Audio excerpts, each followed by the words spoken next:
Are live. Hello. Dropping it in the Discord. Dropping it in the Discord. Morning, everybody. Kang first in the chat. Welcome back, Cakes. All right, in the first 3 minutes of every show, we're just going to call you Cakes. All right, trying to get a little help with the algorithm. Good morning, Cakes. Good morning, Head Bug. He's got. Yeah, I can relate to that. Asmongold fans in the chat. I can't cast any stones on that one, Cakes. It might be time for Asmongold to come home. We will find out. Among other things, apparently, right, Danny? Yeah, once you get our age, I don't know how old, he might be older than us. Maybe he's a little younger than us. I don't know. He looks older than me, that's for sure. But once you get our age and you start getting like the Batman hairline, it's just like, get rid of it. The bat signal, you don't need that on your head, dude. Oh, dude, I'm glad you waited until after I had committed to being bald for years to refer to it as a Batman hairline, or my dumb ass might have held on to it a little longer.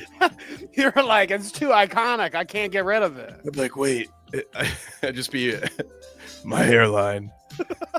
Just always talking about it in the gravelly voice. Yeah, I like that. I like that a lot.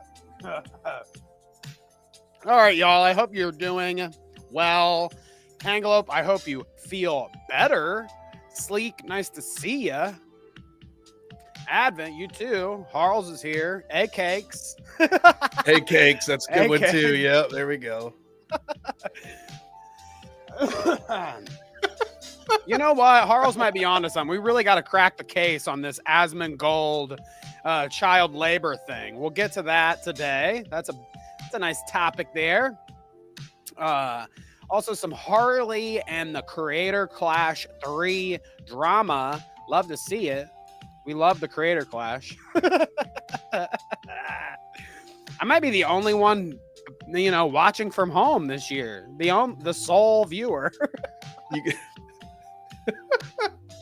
I'm just doing it to support my boy Harley, okay? Oh, okay. I would say at this point, Danny, we shall see. I don't want to bury the lead, but will you even get a chance to buy it? Are they that committed? There's still time, right? There's still time to say, let's do another 24-hour stream instead. I think that raised more money last time. Yeah, let's let people pepper spray me at a $1,000 sub goal or whatever. Let's just read Keffel's tweets out loud in a sleep-deprived haze. Yeah, I like that. I like that a lot. Honestly, can we make that a members goal or something, Danny? We should do that. So, yes, this morning there'll be some Asmon, there'll be some Harley Morenstein, there'll be some Frogan.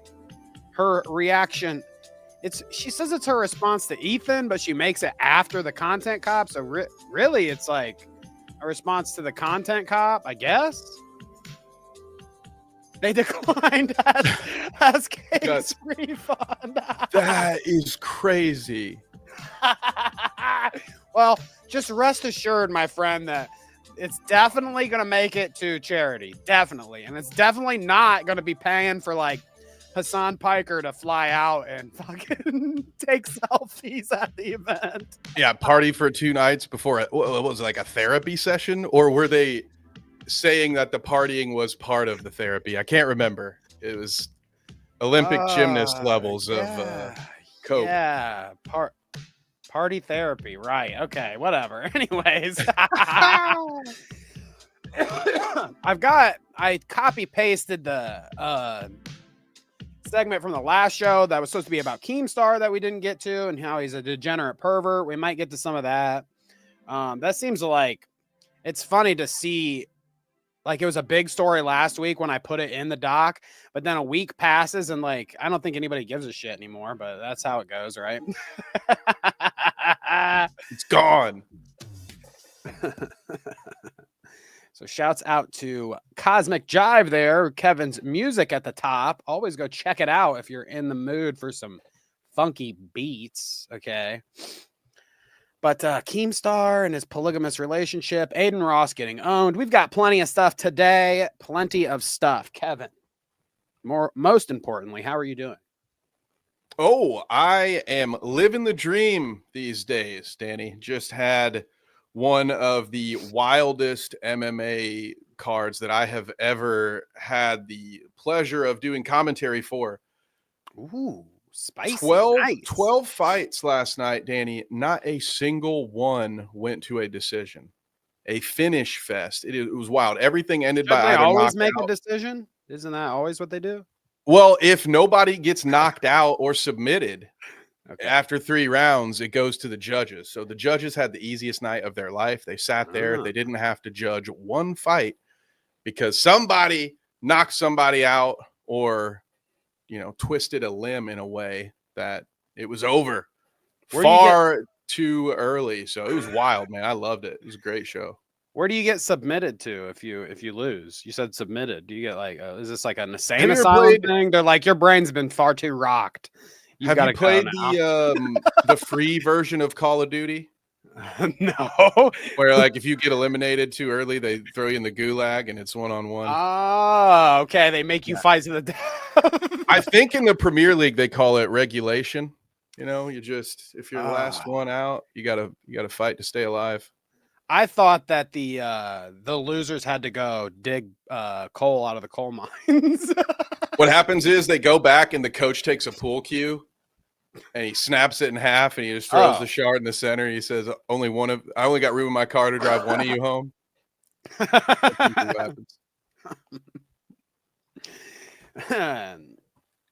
All right, well, let's get into some shit. Where should we start? Let's just start with Asmongold, okay? Why not? He's on the thumbnail. There's roaches crawling everywhere. We're going to have a finish fest all over Asmongold right now, okay? Ooh. We're going to finish his career. I get it. Now that I heard someone else say it, I get it now. Okay. Yeah. We're going to glaze Asmongold like a donut right here, just like Keemstar glazes those women. Oh, here. There it is. The lightest Keemstar rim shot. Oh, anyways, yeah, let's get to some Asmongold. What the fuck is this roach up to? The King Roach. What do we have going on, Asmongold? Let's check it out. Has it finally been revealed he's in an Edgar suit, like in Men in Black? Say that again. Remember in Will Smith's greatest piece of art, Men in Black, where the giant cockroach bug guy flies down into a farm and like puts the dude's skin on, and the wife is like, it's just a dude in it. That wasn't Edgar. He's in it was like somebody in an Edgar suit. Okay. So that's what I was expecting this to be. Like, it's actually, he is just an automaton or whatever. He's a Mecha Shiva, just a million roaches in a trench coat. I think that's you're onto something there. You're really onto something. Kanga says V-Dub Hassan will also wear his best pearls. What is that? Is that another finish? Well, it's gonna be a long show. We almost made the same joke at the same time. Oh boy. Oh boy. We're on the same page, I guess. Yikes. Okay. So, Mr. Gold, what's up, Mr. Gold? What are we doing here? This is most watched North American streamers. Yeet says Asmongold is officially the most watched streamer in North America. Okay. What do you think about that? You've got Asmongold at 26.22 million with Kai Cenat at 22. Tim the Tat Man. I feel like I've never, ever, not once, ever watched Tim the Tat Man do anything. I don't even know if we've ever even talked. Like, I know who he is, but I don't even think we've ever talked about him on the show. Tim the Tat Man. I am pretty sure we've never discussed him on the show because you guys would hate all the times I just make Tim Allen references when we did.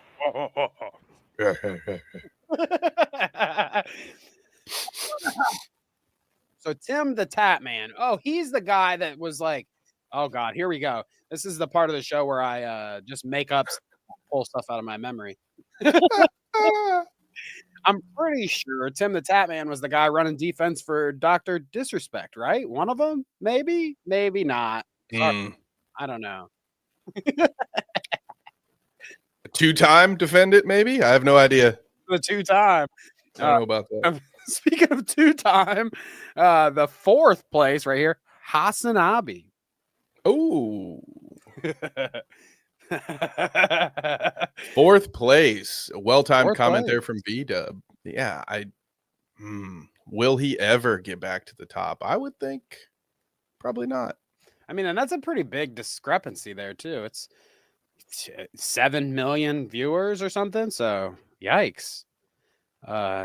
Best political streamer on Twitch, Asmongold. I would never watch him and listen to him about his political takes. That's for sure.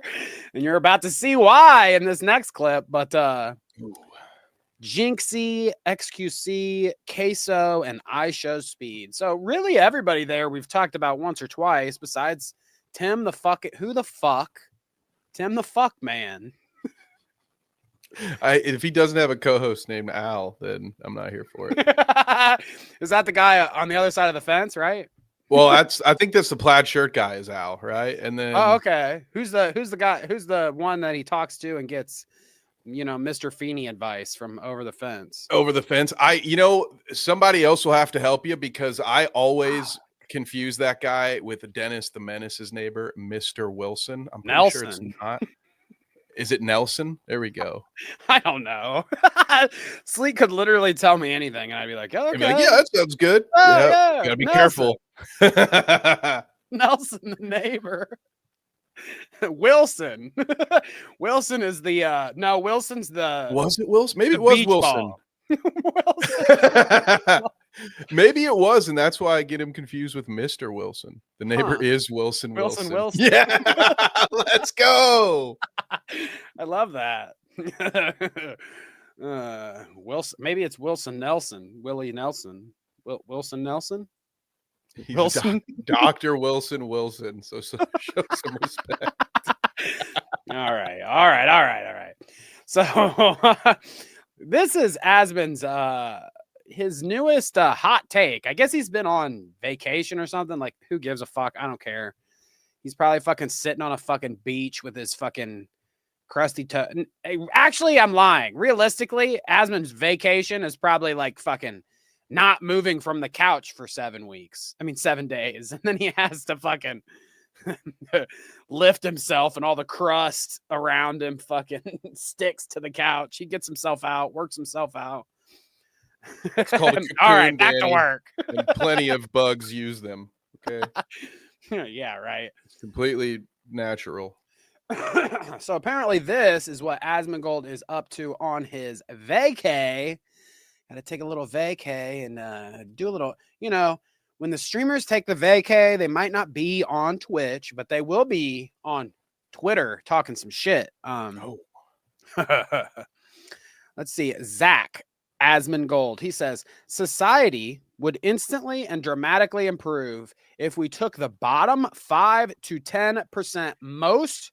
And let me preface. I don't like the redacted word, but I have to say it here so that you understand what he's saying, and then I'm going to take from what he says and try to maybe decode it, okay? He says, if we took the bottom 5 to 10% most retarded kids out of school and put them in coal mines instead, almost all Western cultural problems are derived from adherence to the false god of equality, okay? So he said the redacted word. He did it, guys. He did it, folks, which, who cares, whatever. But we got to break this down. There's multiple ways. I feel like you can take this tweet. You can take it at face value, okay? And when he says redacted kids, is he saying that we go take the special needs class and just say, nah, like you guys aren't, none of this. We'll send you to the hole out back and you can start digging. Is that what he means? Or does he mean are we not talking about the actual special needs class, okay? And it's not those kids that get special attention from, you know, special teachers and whatnot. He's actually just talking about, you know, the lowest test scorers or something at the school or at your school or whatever the case may be. So I have to say that if it's the second one, the first one, he's just saying, let's just kill the special needs kids, essentially, which is fuck. He's just like, send them in the hole and let them figure it out. I'm sure we would advance society leaps and bounds if we did something like that. You got any idea how many shiny rocks are down? Come on, man. And canaries going to the fucking time of their lives down there. But if we think it's the bottom 5 to 10% test scores, then it's like every single friend that I had in high school is gonna be out back fucking mining, and I'm gonna be stuck in class with all the nerds. Okay, what the fuck? This reminds me of that really good Logan Paul movie. I don't know the one. Refresh me. They have to take like a test at the end of high school, or they get euthanized or something like that. And wouldn't you know it, Logan Paul doesn't pass a test. I thought it was the most believable movie I'd ever seen in my life. Is that the realism was the thinning or whatever? What is this movie? It's something like that. I don't remember what it's called. I think the thinning or the thinning is Stephen King stuff. Or no, that's Thinner. Right? Oh man, we're going all over the place. I was thinking about his hairline, okay? Yeah. But no, what do you think about this, Kevin? Do you think we could solve? Do you think it's as easy as that? Do you think it's as easy as this? Do we need to the thinning or something? You think we just need to stick all the dum-dums? You know, if you're not going to spend time on your homework and passing class, are we just going to stick all the dum-dums in the cave out back and see if they can get us some precious minerals? What are you thinking? Well, that feels awful. Like, way to pull the ladder up behind you, Asmongold. You know, just like, oh yeah, I totally was super smart. We should send all the current dummies into the mine. I think that's a great idea. Yeah, I wonder. You know, just because you can get on camera, Asmon, and say you're fucking bullshit with confidence, okay, lots of people can do that. I'm like struggling to think that he actually was not at the level that he's speaking of. The 5 to 10%. Where'd you go to school, Asmon? Did you go to a big school? Did you go to a school with a lot of kids? Because if you did, I'm wondering, are you sure you cleared that 5 to 10% from the bottom? Because I don't know. I'm not sure. The guy that never learned how to clean his house. Yeah. The guy that, you know, I mean, we could go on about the crusty living place. I don't even know that much about him personally, besides his dumb takes on Twitch. So like, I don't know. I haven't been proven that he's one of these triple digit IQ guys. Well, Danny, I would counter that by saying it would take a very high level IQ to figure out how to exactly place a rodent corpse in such a position where you can use sunlight and then the smell of that flesh to function as an alarm clock for you. I think that is pretty high level stuff. Okay. Does he mean book smarts or street smarts? Well, I mean, you know. You know, think about that. If we went by test scores, 5 to 10, the bottom 5 to 10% test scorers might have the highest street smarts capacity. You know what I mean? That's frequently how it goes. I feel like that's the you get book smarts or street smarts, or maybe you come up somewhere in the middle. It's, you know, and I'm just saying, when Ant-Man has an army of bugs at his disposal, it's a cool thing, and we make comic books and movies about it. But when Asmon picks a different bug, all of a sudden it's just not okay. So I don't know. Maybe we've got to do like a bugs tier list and figure out which ones are the cool ones to have mind melds with. Here's the plot, okay? This is what's going on. Some of these some of these cockroaches, okay, we already knew that the cockroaches are going to outlive us. You know, the nukes hit and the cockroaches are still squirming around. You know, we always refer to the cockroach as the last one to live, you know, whatever. Okay, so I think that a couple cockroaches, you know, got together and they were like, look, if we, you know, gather all of our allies, okay, we can take over someone else's house. Okay. I mean, who's going to stop an army of roaches? You move out. Okay. The exterminator can't handle it. You move out. You get out of that place. So the roaches take over a house and then they start what Kevin said. They become a homunculus, a fucking a fucking Men in Black alien walking in a bodysuit, okay? And they go on Twitch and become the most popular Twitch streamer that you could imagine, okay? 50,000 concurrent viewers on Twitch, okay? The banded together roaches. And they, you know, at first it seems harmless. They're video games, whatever that they're talking about. You know, Asmongold's playing some Elden Ring or whatever. But then when they find their chance, you know, when the opening comes, which who knows what that was, but there's a lot of terrible things happening.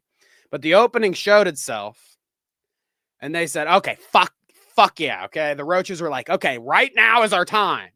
We're going to go full right wing, full tilt. Okay. And lead the world to apocalyptic nuclear destruction. Okay. Asmongold's rhetoric on Twitter or on Twitch is going to lead to, you know, the dominoes fall. And all of a sudden, China's launching a nuke at us, and we're launching a nuke at them, and India's launching a nuke at whoever, and Russia's done, and, you know, all this. The world blows and ends, and guess who's left? Guess who's left, motherfuckers? The army of Asmongold roaches, okay? They duped us all. Holy shit, he's Paul Atreides, dude. My God. He shall know your ways. How does it go? As if he were one of you, something like that. You got it, dude. 100%. V-Dub was on to it as well, saying that Asmon would have the last laugh when he survives nuclear fallout. Something that the Vault Wanderer knows a thing or two about. All right, and I can see it now. You know, instead of Moira, it will be freaking Asmongold there with like 3 strands of hair left, calling everybody smooth skin. Yep. Yep, you know it. You know it. He'll be fighting for ghoul supremacy. I'm on to something. You're right, V-Dub. Poland Muad'Dib. Poland says, Danny's still talking about roaches. Sounds like he has a personal history with them, possibly in the trailer park. Okay. Poland always likes these very like depressing stories I tell of my childhood. She thinks I was abused as a child. So this one's for you, executive producer Poland. No, I do have a roach story, okay? I can remember my dad used to have this guy that laid shingles for him, okay? They did like home improvement shit, and he had a guy that did the shingles like no other. You know, that's what he'd always say. He's like, this dude is a fucking savant when it comes to shingling a house. The guy was always crusty or whatever. I kind of stayed away from him, and he was never allowed to come over and hang out at the house. Like they never let him in. Oh no! And I never put that together. But now looking back, I realized like they never let this guy in the house. And you never saw him like hanging out 100 yards from your school, did you? No.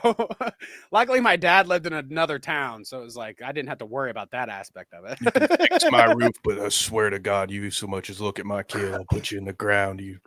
The shingler had shingles. No. Oh man, that could have been it too. I didn't think about that. No. So yeah, this guy, awesome at laying shingles. Okay.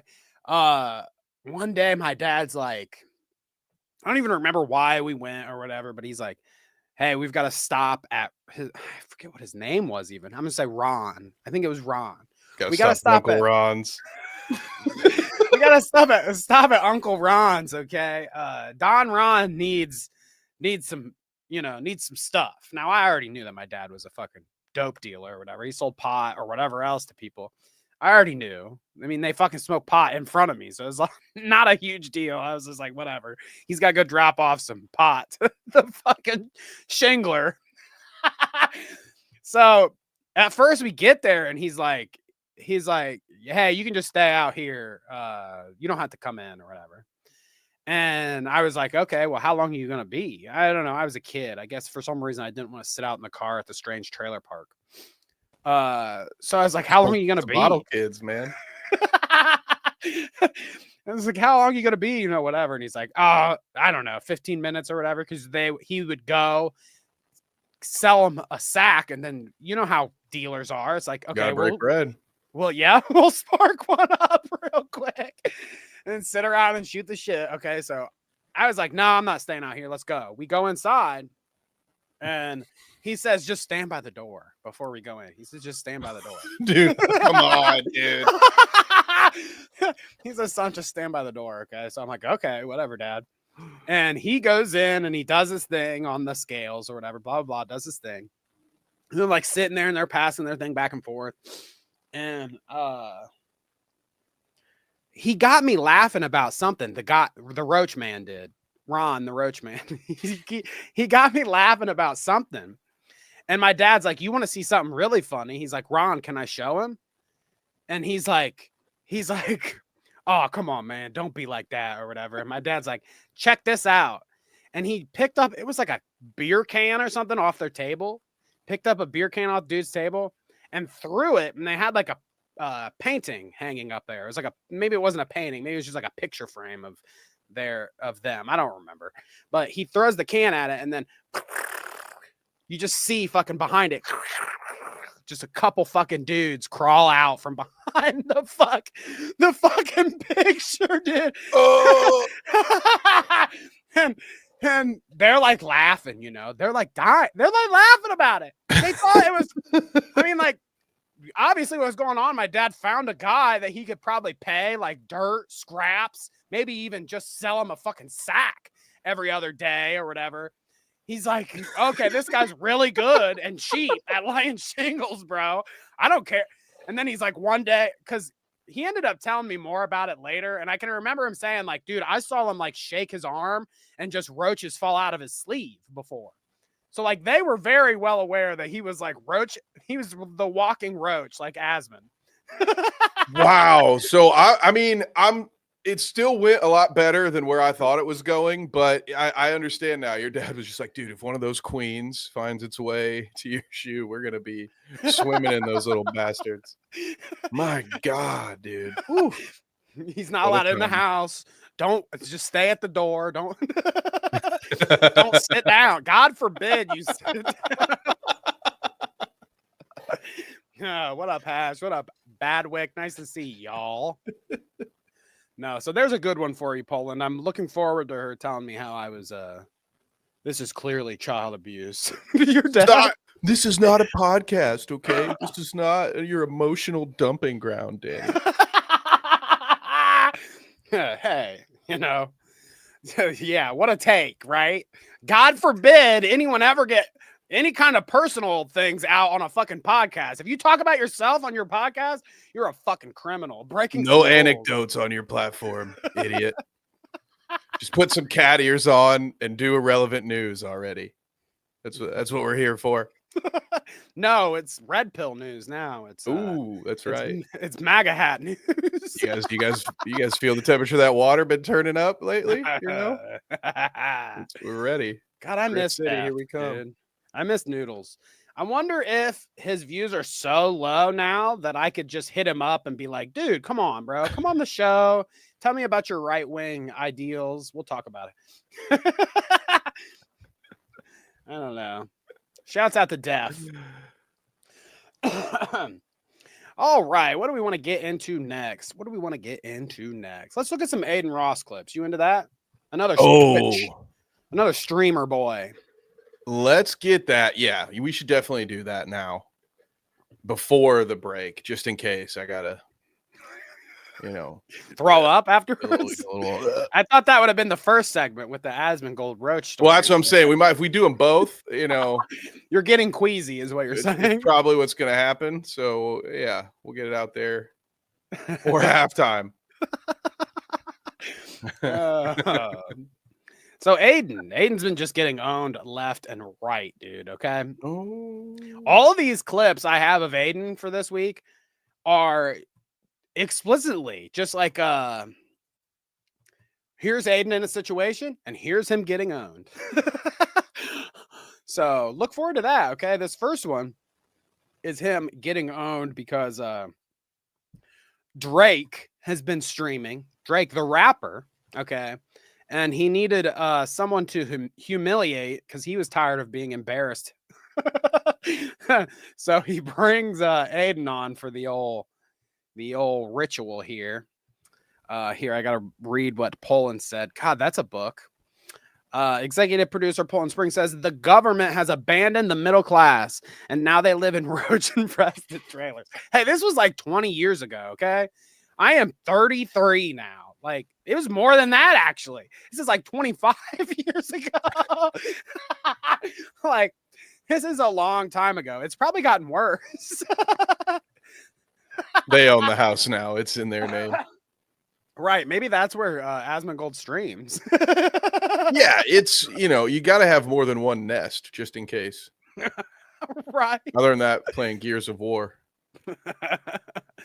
But now they live in roach-infested trailers, bring back manufacturing and roach spray. Roaches are not an endangered species. MAGA. Okay. I like that. Kill all the roaches, okay? They're not endangered about a roach. Smash everyone you see, okay? We're going to commit genocide on these roaches. The only good bug is a dead bug. Are we doing a Starship Troopers again? Let's do it. Yeah, dude. I had to, you know, you brought it up. I bought the Starship Troopers game. Okay. It came out like last year. And I thought, oh, dude, this is going to be sweet. I love Starship Troopers. No, the fucking game sucks ass. Just so you guys know out there. Don't fucking buy Starship Troopers. I don't even know what I was thinking. It was the dumbest thing I did. Man, dude. A fucking game. Are you kidding me? That seems like it would be such a great game. You know what happened is that Helldivers just said, it's mine now. It was. Exactly. You're exactly right. Anyways, let's see if Aiden can lift some weights here. Okay, this one's a good one. Oh, that's as good as I got. That was a good attempt. I want to see you. If I get one full wrap, I win. 100%. So look, how big do you think these are? I can't really tell. They've got Drake's logo on it. Like, those are Drake branded fucking weights she's lifting right there. Seriously, it's like the little owl thing, right? I see it. No, you're not lying. What the fuck? Boy, what a well-adjusted human being. He's really got it all figured out. You know, they say money can't buy happiness, and they're fucking idiots, dude. Look at this guy. He's got his own logo on his weights.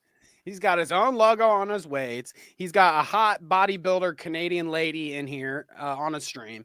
And he's got someone else to be more embarrassed on his stream than he is, okay?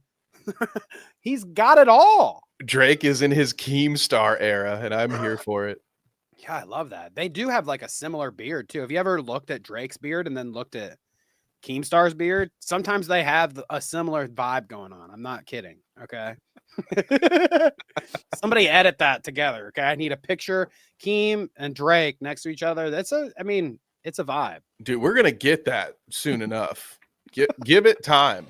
It'll be about 20, 25 years. They will both have incredibly jet black penciled on beards, you know?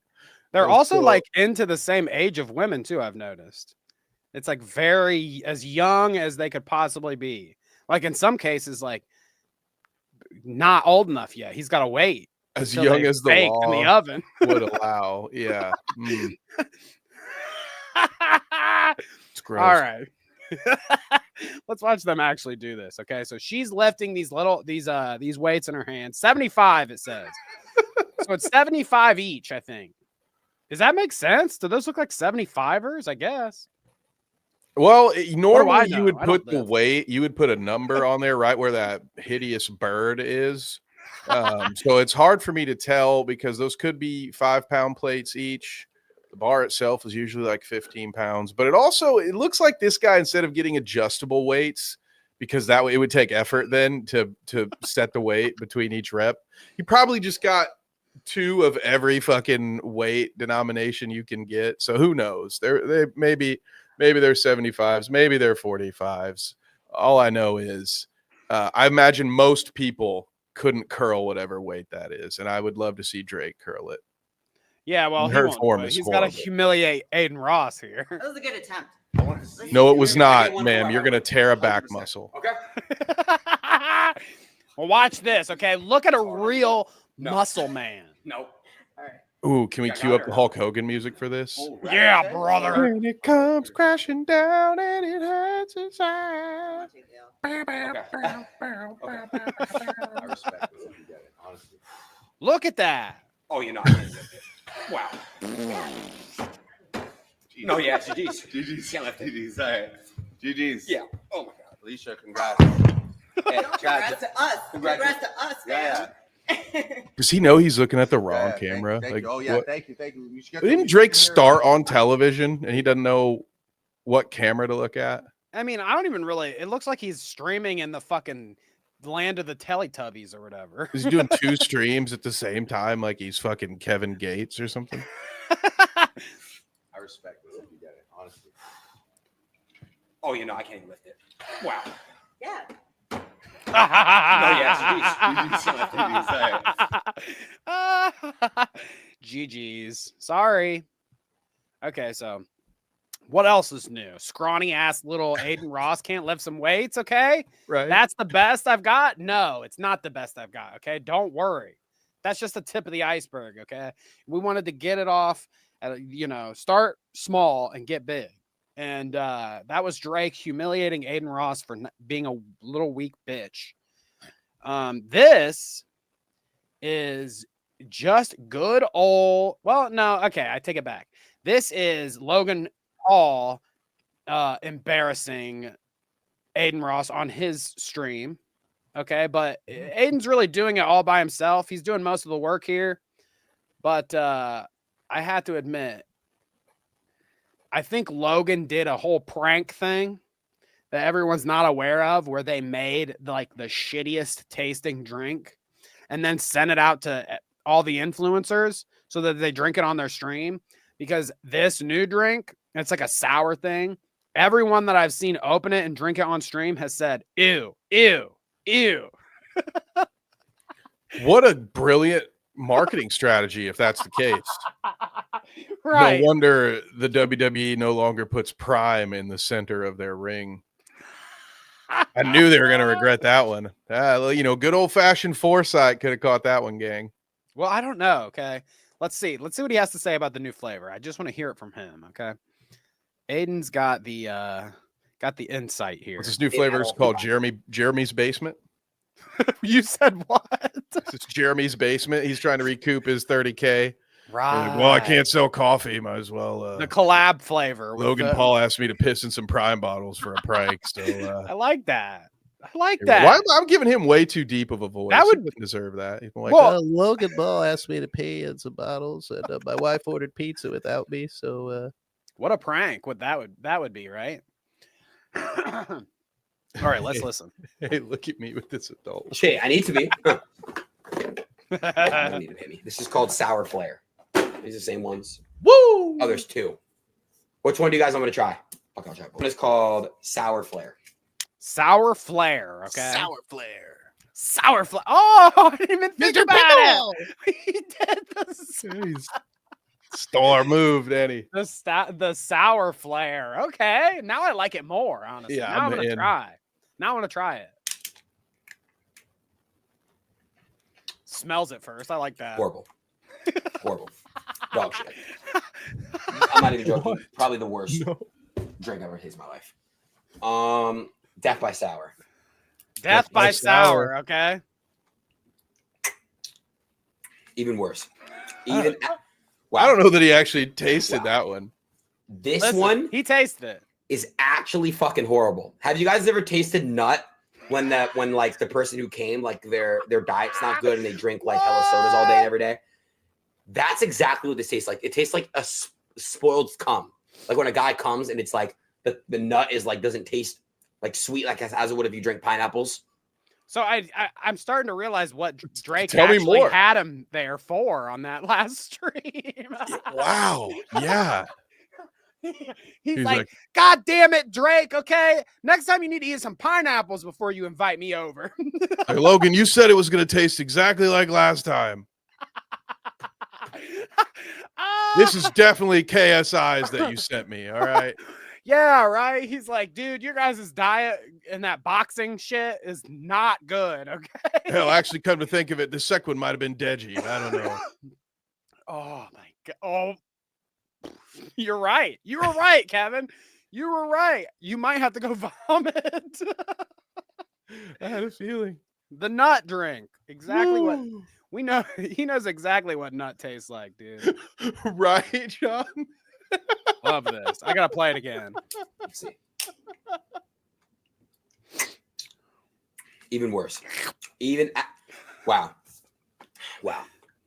Maybe this one hash is actually fucking horrible. Have you guys ever tasted nut when is there Can we get that on your soundboard at some point? Thank you. I have to remember that. Can we get any experts in the chat to tell us what's up? I know I'm not really privy to this whole conversation. Do you guys know what he's talking about? Anybody? Do you know about the bad diet nut? Is that a thing? Have any of the women in the audience dated a man who lives in West Virginia? All right.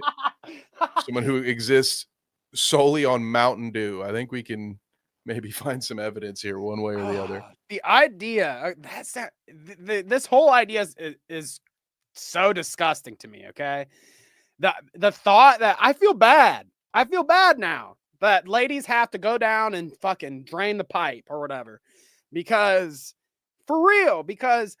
if I'm serious, if you're fucking doing your thing and you guys are having a good time and somebody and the guy does his deed, he finishes and you're like tasting nasty because he ate too many Big Macs or whatever, I feel terrible. That is disgusting. That's not, it's already nasty to me. You know, I'm already thinking like, oh, okay, this is all gross. I'm sorry that you had to do that. But if it tastes like fucking, if it tastes like the fucking leftover water at the bottom of your dishwasher, dude, I don't know. Please, for the love of God, eat pineapple. I'm spitting it out. You got to get yourself together, bro. Wow. I've never had that before where somebody was like, hey, like afterwards, and they're like, hey, dude. I've never had a girl actually say that to me anyways, I guess. Hey, dude. You never had a girl look up at you and say, when did you switch to almond milk? But no, she's like, yo, like if we're gonna do this again, if I'm gonna come back over for pizza night or whatever, like we got to do this before we eat. Or you're getting pineapple on that pizza, like they're saying. What's the timeline? You know, like when does it get to like? Does it expire? Does it taste different if you keep it in there for too you long? Just pound waters all day. Are you good? What happens to like an aged one? You know, what if you're like no. What's it like after a no nut November? Your collective diet of an entire month just stored up in your balls with a Thanksgiving mixed in there. Good Lord. Right? Oh, it's like I can still taste the Jolly Ranchers from Halloween and the fucking turkey from last week. You know, the cranberry sauce is a lot stronger than I thought it would be. Oh, this is our first nut episode. We had plenty of shit, poop, fart, piss episodes, never a nut episode. This is the first nut episode. That top cream. This episode is the cream of the crop. That's for sure. Oh yeah. Oh God, sick fuck. Okay, Like a fine wine. unfucking believable. So, among other things, okay, you know, the nasty nut water and he can't lift more than this lady on Drake's stream. Okay, what else is going on? Well, So how are you gonna top this? So on brand for straight men. Where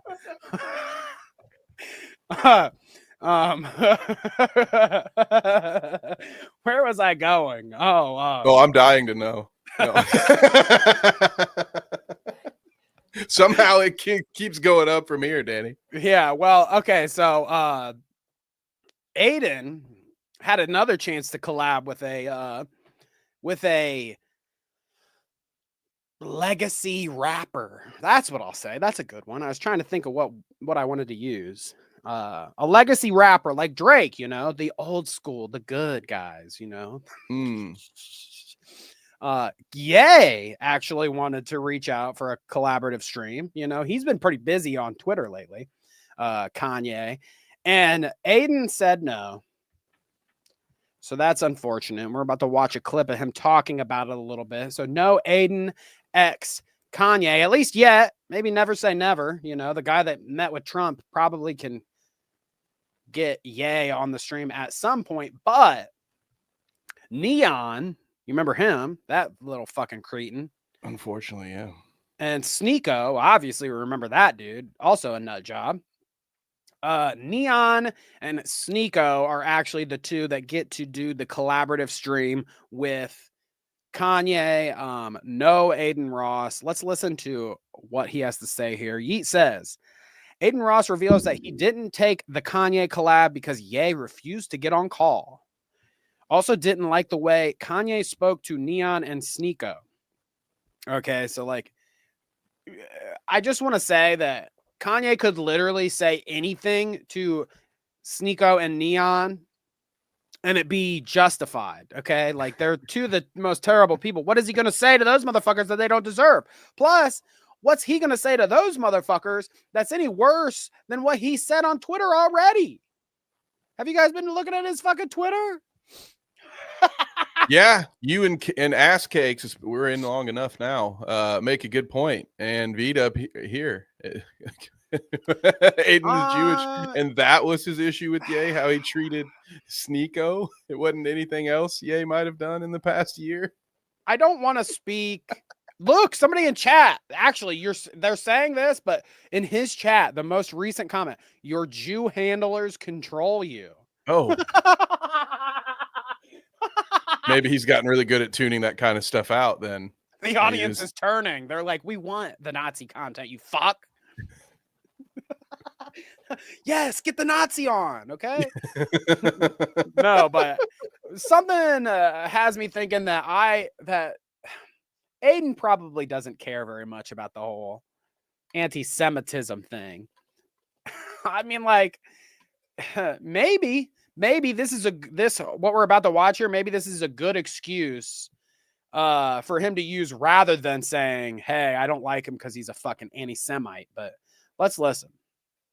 They're animals and shit. You know, it was kind of like whack to me when I saw Sneeko and the Neon, the way they were getting spoken to. And you guys could say I'm controlled and all these things. I really don't give a fuck. I'm very happy that I didn't go. They got banned on Twitch that day. I would definitely have been banned. They would have banned my ass. I think that could be part of it too. Like he's about to talk about how they couldn't get on the phone, but this motherfucker just got unbanned on Twitch. And I doubt he wants to go from being banned for 2+ years or whatever to then having Kanye on and getting banned again permanently. Yeah, in like 7 minutes or something like that. Right. He bruised some gross nuts. Yo, dude. Chill out. All right, Aiden, what do you got to say? And then I see a clip where they were dead serious on like putting me in a room and asked me questions about, I think it was a Torah. And then Sneeko interrupts and says, Torah? I probably know more about that than Aiden. And it's true. He does. And the clips that I saw. So he wanted to, I mean, like, I guess Ass Cakes and V-Dub are onto something, because he's saying that they wanted to put him in a room and ask him about the Torah. Oh, now that I might pay a membership 1 month to watch that. Oh man, is Sneeko the guy who had that gay controversy? You know what? Maybe.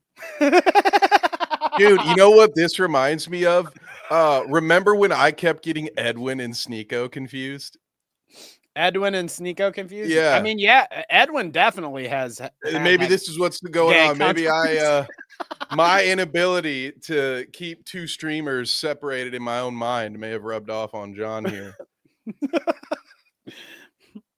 I actually like that. We should get our streamers confused. Like I was saying for Tim the Tap Man earlier in the thing, I was like, oh, he definitely is a pedophile defender or whatever. Dr. Disrespect. I like this like nonchalant. We can just be like, I don't really remember what's going on, so don't take me at my word, but I'm pretty sure Sneeko had that gay controversy. Didn't he kiss Salvo Pancakes? I'm pretty sure that's what it was. Don't mind just working on some legal banners here. There you go. We'll get allegedly to follow this, but what was the comment you pulled up there? Yeah, so the Torah is the Old Testament. The Talmud is the Jewish book. Kanye is so smart, he doesn't know which is which. Oh, I was just assuming that he was like just going to ask him, like, when he said the Torah, I thought he was going to ask him shit about the Torah and like see what his Jewish brain thinks. You know what I mean? Like, but you might be right. He might have just be getting him confused. That could be very true too. Let's listen to more Aiden of here. Sneeko interviewing Ye. It was very good. It was very, very good what he was doing. But guys, my one request was just to get on the phone with Ye, and I couldn't. They were saying no and shit. So now I remember. Headbug says Sneeko likes to watch his GF with other men and thinks cuties is peak entertainment. That's what it was. There's that clip of Sneeko where he's on that podcast where like all the dudes are sitting around are like barefoot, and he's like, man, dude, everybody wants to go and get cucked. You are probably right, John. I would think that most of today's subjects would fall under the I kind of hate this guy section. Oh, goodness gracious. Okay. Why would I do that? Every single stream that I've done, even they won't even talk Trump, to him. I spoke with Trump on a call before. It's like, come on, bro. Like, I didn't even want to, like, it's just valid. Like, if I'm going to go and pull up and do a stream with you, I want to make sure that it's okay. That's all. Out of respect for everybody. Excuse me, Aiden. It's Mr. President to you, you little shit. Do you believe that by any shot? I think that maybe he talked to like Barron. Maybe Barron called him up and he's like, hey, my dad says this and this, you know, blah, blah, blah. I just cannot fathom the idea that our president calls up Aiden. Well, I guess he wasn't president then, so maybe it was less bad. But I just can't believe Trump calling up Aiden and being like, hey, man, you got to have me on the stream. We got to do the dance, okay? Make sure we do the dance. The jerk-off dance. We got to do it for him. He met Aiden Ross about 10 minutes before they were in front of cameras together. He's never talked to him since. Here's what's happening, Danny. Do you remember when, and they probably still do this, honestly, like politicians would have these automated numbers, like they'd call you and they'd be like, this is President Trump. Okay, I trust I could count on your vote. You're very important to me. You're very loyal to me. And on November, what day is it again? On November the 5th, remember, devoted November. For me, your biggest fan, your number one, Donald Trump, baby. And so Aiden saved that automatic AI call to his phone, and he calls it. And because he's Aiden, he just hears the voice. He's never really listened anyway. So he's like, yeah, Mr. President, Kanye's being racist again. Right, yeah. Well, just make sure you support. Give me your vote. Okay, yes, you're going to take care of it. I'll remember in November. Vote for me. Okay, I got it. We're good. Talk to you later, President. That's how that's happening. Right. Harl says his Baron is actually a big Discord guy. His college classmates leak the shit out of everything he does. It's probably a rough way to live. That's so interesting. Is that real? I'd never heard this before, Harls. I want to know. Can I get in this Discord? Do you think they'll invite me? I want to know all the Baron tea, dude. Seriously, if I could get all the tea on Baron Trump, this could just turn into a Baron Trump podcast. We just talk about what he's doing every week. I want to know when the time machine gets built. So he wound up in that book, dude. Like, when does he go all Kang the Conqueror on us? I want to. Yes, I want to know when he becomes our what his plans for America are in the future. Our almighty Baron. I saw that story. He is banned from sharing his phone number and uses Discord and Xbox to talk to his classmates. Banned because like his father or like the Secret Service are like, no, you can't share your phone number with anybody.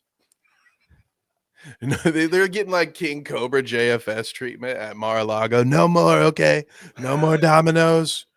No more McDonald's orders. I like McDonald's, but not when they just said, okay, a sauce sandwich. It's a mayonnaise and barbecue sauce, and that's it. Oh, dear. They're horrible people. Yeah. Well, hopefully Trump wants to go on Aiden's stream again and they can catch up on the phone, it's just like calling your dad, after you haven't talked to him for a while. You give it like 2 or 3 months and then you give your old dad a call. Hey, what's up, Dad? Good old dad. That's kind of Aiden and Trump's relationship, Every time he wants to come on stream, he just calls him up. How you doing, son? Talk to me, okay? I'm trying to come on the stream. All righty, folks. It's halftime. Kevin, if you need to make any of your halftime events happen, now is the time. At halftime, we like to thank our viewers, okay? That's what we do here. About an hour in, we thank all of the members and all of the chatters and all of the lurkers and all of the viewers, okay? So if you're here watching this, thank you. Whether it's lurking in the chat, talking in the chat, supporting us by being a member, catching us on the rewatch, after we're live, whatever it may be. Thank you for being here. Now we're going to shout out our members. Okay. These are the people supporting us financially. Okay. Keeping me medicated. No, actually, no, this pays for my McDonald's every day. And I have to also apologize to my wife for how certain things taste. So thank you guys for that. My McDonald's support. My poor diet. No, okay. Shout out to Pess, the first, and the very first, actually. The first supporter for the Clout route, okay? For the first financial supporter. If it weren't for Pest, we'd be out in the streets. No, I'm just kidding. Nice to see, or thank you, Pest. Nice to see your support. Thank you, Pest. Ass Cakes. Nice to see you in the shout out list. Thanks for coming around and sending us a few bucks. Ass Cakes. Kangalope, Headbug Inc., Rapid Danger, Kia Cat, and Sleek the Geek are also there. Our big members. We appreciate you all. Thank you so much. Invest in pineapple. I'm supposed to. Okay. Like I said, so I'm switching it up. Instead of every $5 donation going towards my McDonald's bill, it will now go to the pineapple bill. Okay. I will make sure I'm eating pineapples on a regular basis. Okay. has anybody ever heard this thing with pineapples where if you go to the grocery store, like I used to, sorry, Hash. I used to work at a grocery store where you could shop around and they had drink holders on your cart. So you could go to the bar at our store and get a beer and then walk around and do your shopping with the beer. And there was always this like thing everybody would say that worked there is if you ever saw I just made a swingers joke. This is it. Sleek nose. Okay. He says, put an upside down pineapple on your porch and see what happens. Now, I don't know about the porch thing, but the shoppers would do the upside down pineapple in their carts to signal to other swingers. They're like, yo, we're swingers too. They're walking around sipping their fucking brews with an upside down pineapple to see if they can feel out any of these rich fuckers that want to, go suck each other's wives, butts. Wait, so at the grocery store, yeah, couples would walk around looking for ass.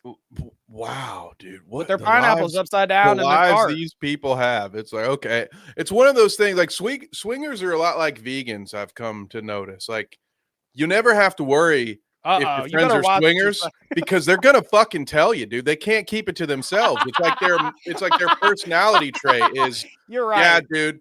I'm very open sexually. We like to fuck a lot of people. It's like, dude, I just met you this is like my friend's child's birthday party. I don't need to know what you and the missus are, where are you from? Like Cincinnati or something? What's going on here?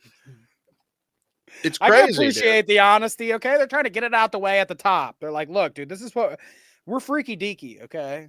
We like to fuck each other's wives. Like, dude, just so you know. Hash says, how do you know this, Danny? Okay. Instead of low-key accusing me of being a swinger, Hash, I'll tell you how I know this. Like I said, I worked at the grocery store. Like people that worked there would talk, like it would be a thing that we would talk about and laugh because we would see customers walking around with the upside down pineapple. Like that's how it was. Just one day somebody brings it up and they're like, yo, did you guys know about the upside down pineapples? Check it out. And they're like pointing out somebody that's shopping around and we're like, what the hell's that? Oh, they're looking for ass. They're looking for another couple to fuck.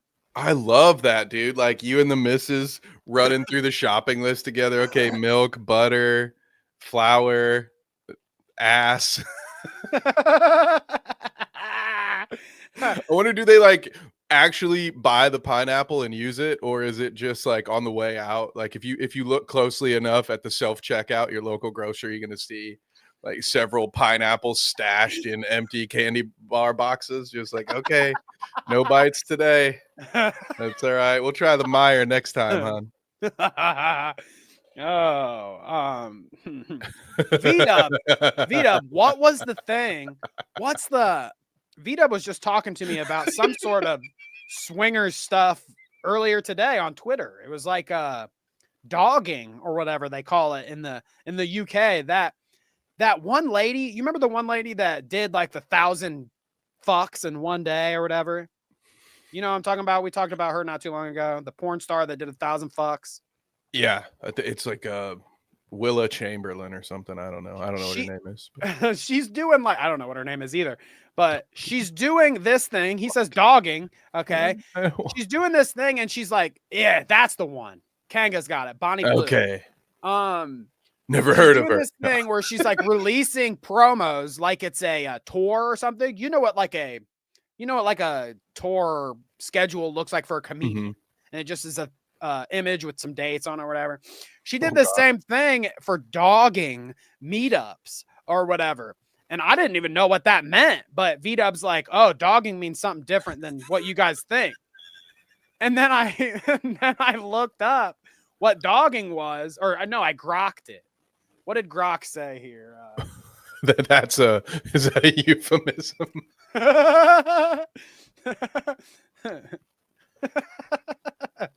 I gotta pull this up so that you guys can see what I'm talking about. Because yeah, like dogging I had never heard of before. And apparently, you know, just like the shoppers get into the to the swinging here in the UK, they get into dogging. It says she announces her tours like she was the Sabrina Carpenter of whores. That's bars. Ooh, bars. Yeah. So you can see dogging tour. She's going to be in Glasgow, Nottingham, Newcastle, Birmingham. Look, all over the place. VDub says the Americans need to look up what dogging is in the UK. There is no stage show. And I says, Grok, what's it got dogging?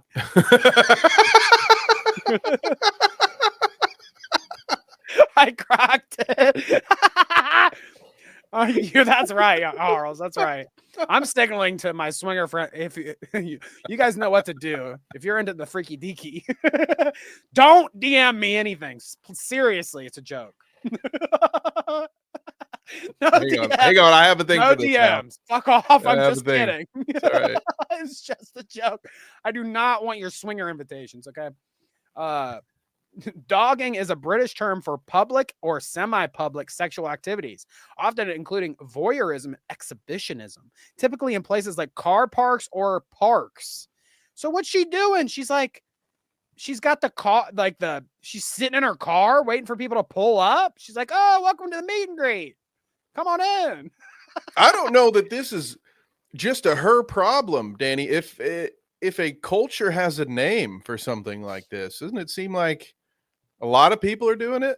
Like, are we behind the times? Yeah. How many times have you seen somebody fucking in a parking garage on this side of the ocean? Not enough, I'd argue. That's damn right. I don't see enough fucking in parking garages, to be honest. That's what the world needs, probably. You know, forget my pudding solution. Okay, you guys, just stop banging each other in public places, consensually, respectfully, but like bang each other in the park more. I feel like this is you know, what's going on? Dogging. Sorry. I haven't added that term to my get along, little doggy. Yet. Oh God. Oh God. I will admit, I seen dogging in person one time. I think I might have told it on the I might have said it on the show, but one time I was walking into work.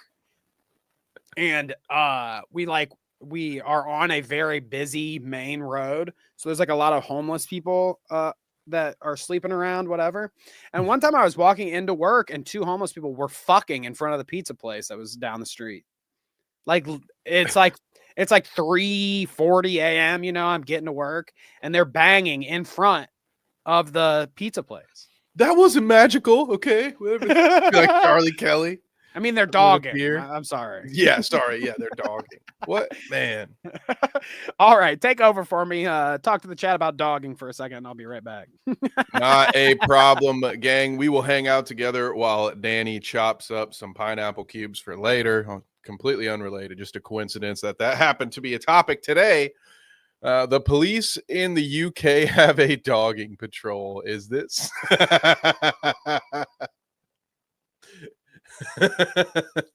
Oh wow, y'all have just people running around with machetes and banging each other in the street. I can't believe I have never visited England yet. Man, I got to get on that. Pineapple and vanilla frozen yogurt does actually sound like a good combination. Could we could pivot to just talking about dogs? That's right, we could. You know, I met a nice cat yesterday. Nice little orange cat. Was not excited at my presence in this place. And then I made myself a little food, and wouldn't you know it, I have a new best friend now. Oscar, the orange cat. Likes lasagna. Actually, it wasn't lasagna. I didn't feed it any of my food. We have so much more to discuss. I believe we'll be crossing some streams, which is something we are allowed to do because we are not Ghostbusters, as we might be talking about something. I don't know what you said. That I know, just making more pineapple talk. Don't worry, just more swinger stuff. It's fine. Okay. We will be talking about a little bit of fight promotion, maybe a business I know a thing or two about. Yet somehow, Danny, I have never managed to book an NHL arena for any of the events that I've worked. You ever book a former YouTuber? No, but there's still time. That's right. We'll get one of these days. Clout bout. It's coming. Can you believe that in the amount of time it took me to walk into the bathroom, use the bathroom, wash my hands or whatever, yada yada, I've already gotten 2 offers for sexual encounters with times and dates. Wow. That dogging thing really is. It must be like an algorithm thing. When you're on YouTube, you say dogging too many times and you get put into a certain search. Probably a certain watch list too, I'd imagine. That's right. All right, folks. Just like your uncle.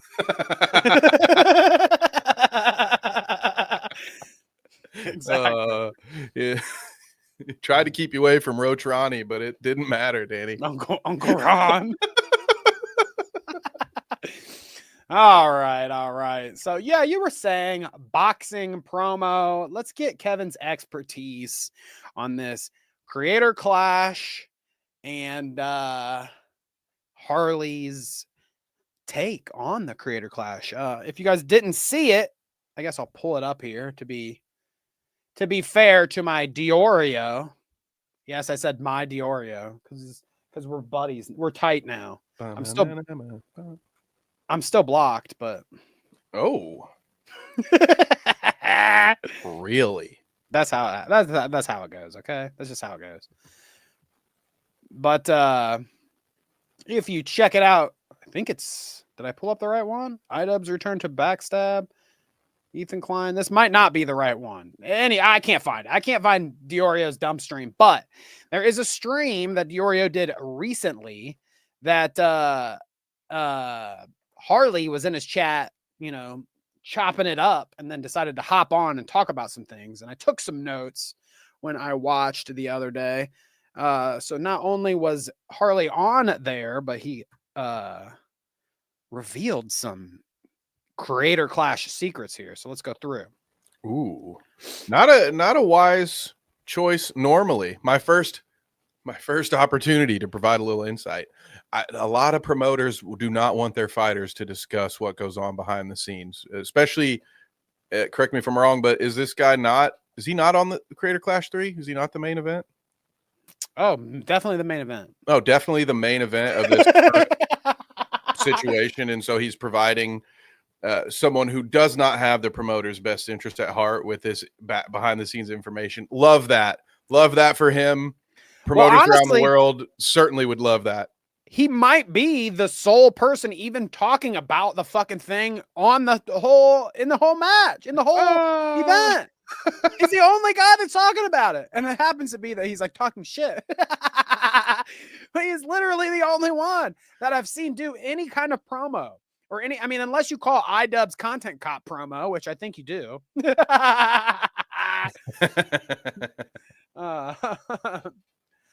Well, thank you, Ass Cakes. Diorio probably does have a tweet breaking down the interview, but I'm blocked, so I had to do some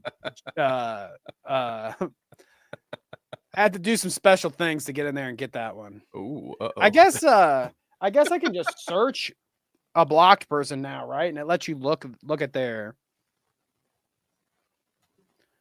I think so. How else was Elon going to keep up with his ex-wife?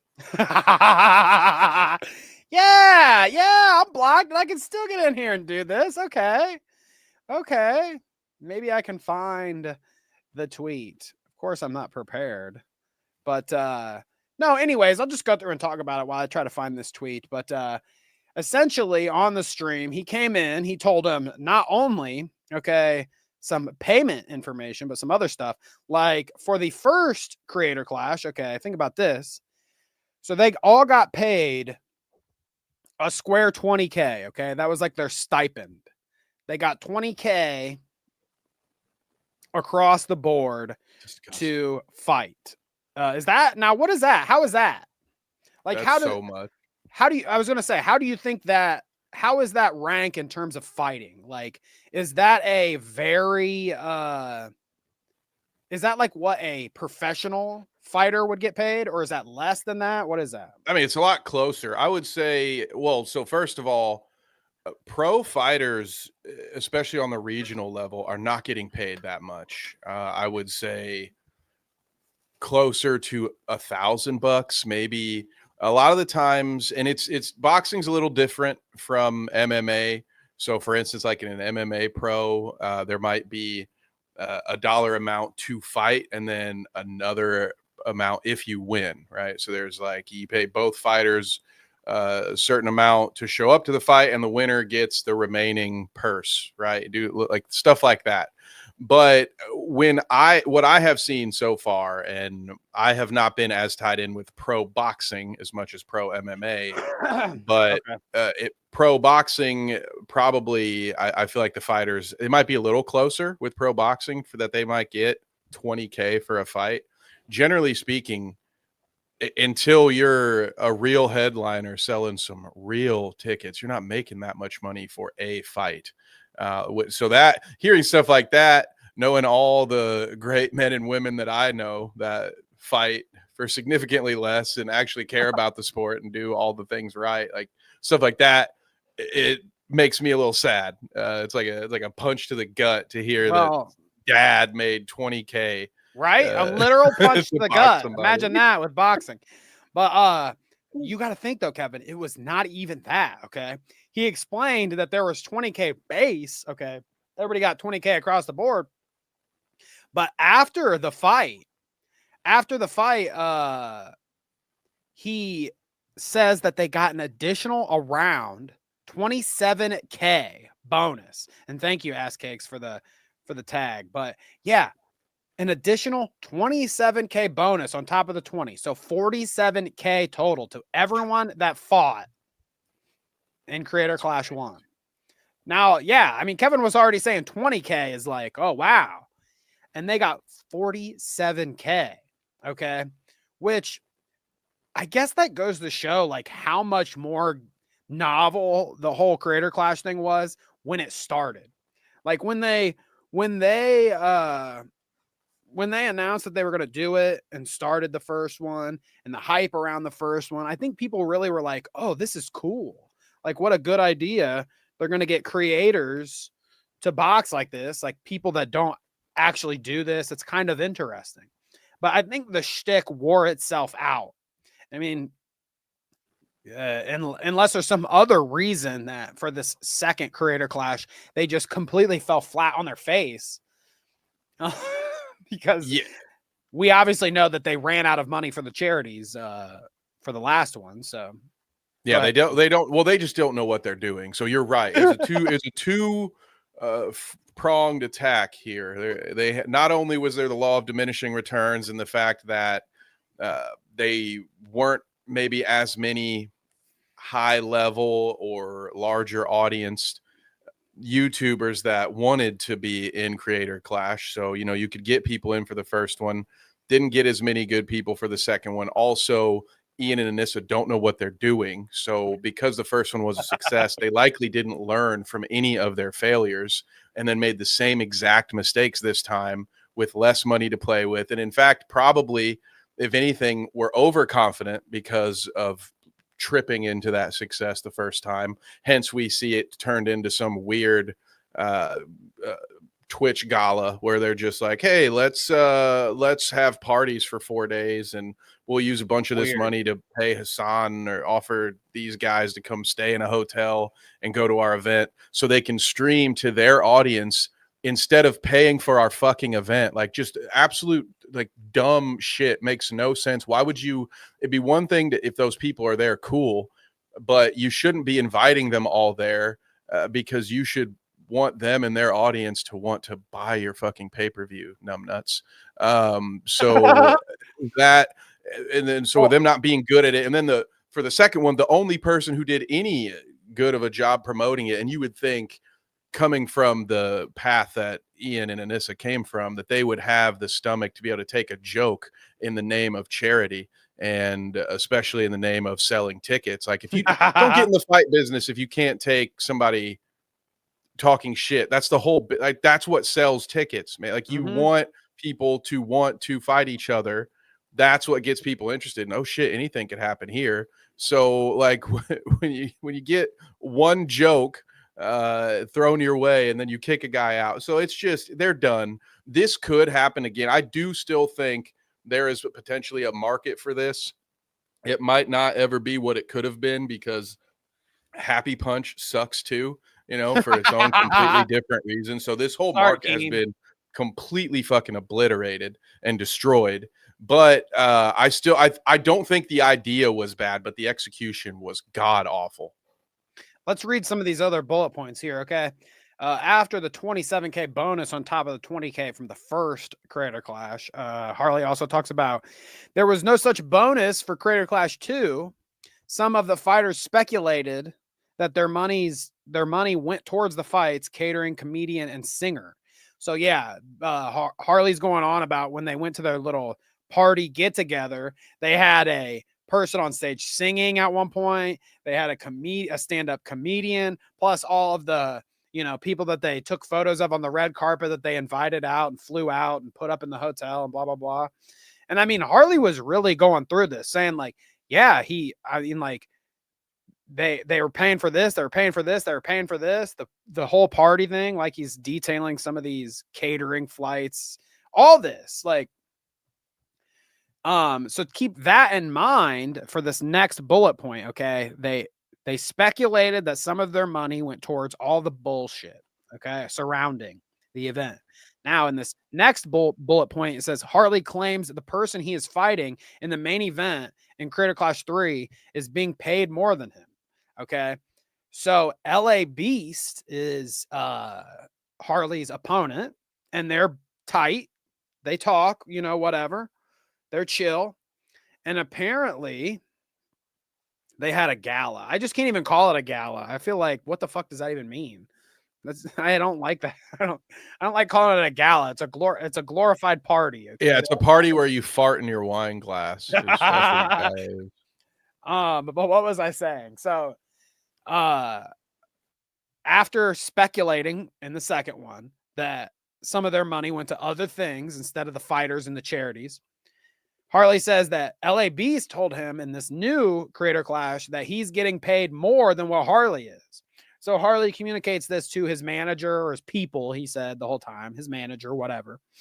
And then his manager reaches out to, now I wasn't very sure about this either, whether it was Harley's manager was talking to Ian and Anissa directly, because he was also saying that Ian and Anissa hired a company to do this Creator Clash or help them with it.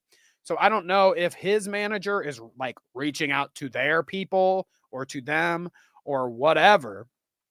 But Harley said that the manager reached out and said, hey, I found out that the opponent is getting more than Harley is. I want Harley to get more money. What gives?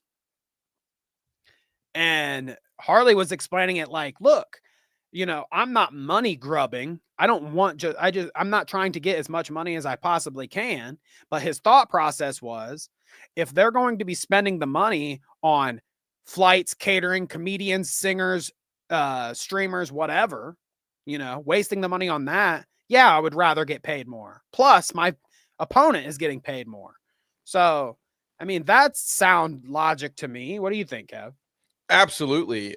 That is another key downfall to any promotion or promoter.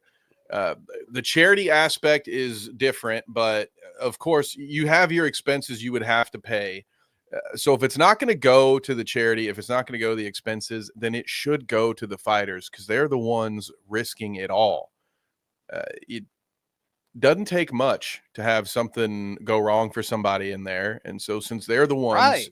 Also, it's one thing if Ian's selfishly putting himself in the main event so he can just get the shit kicked out of him.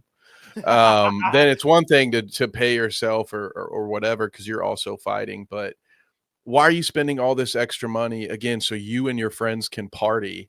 Meanwhile, these other dudes and gals get their faces beat in by each other. Like, they should be getting that money instead of paying some comedian to come in. And like Kang mentioned, how does the gala not raise money?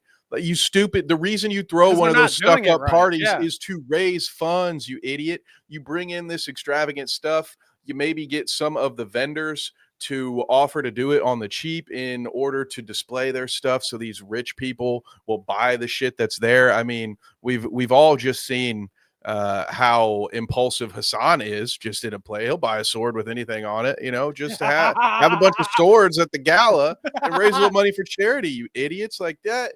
If this is all that you're doing, how are you so bad? Like, I just would love to know what these two fucking do all day, because they can't be working. This is your third time doing this, and this is it's party planning. Like, they're just planning a party for themselves and trying to get a bunch of other people to foot the bill, and then saying, "Oh, it's for charity, so you can't criticize me." Fuck out of here. I mean, dude. You guys suck. I think you're hitting the nail on the head. I think it was like I'm trying to think out Ian and Anissa in my head and like what their thought process is going through all this. And I really think that the first one was such a smash hit for them and like felt so good to them, but was probably very hard work. You know what I mean?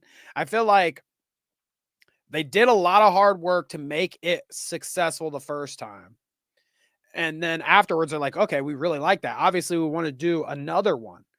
But I think that they were less interested in doing the work the next time around. I think, too, they were less interested in working hard, it seems, at least as an outsider, and more interested in having a good time, or, this whole party, galas, how they said they wanted it to be like a VidCon, whatever. I think they lost that work ethic or that drive or whatever that was in the first one. I mean, maybe just because they were so like, oh, it went so well. Like, how could it go wrong this time around? You know what I mean?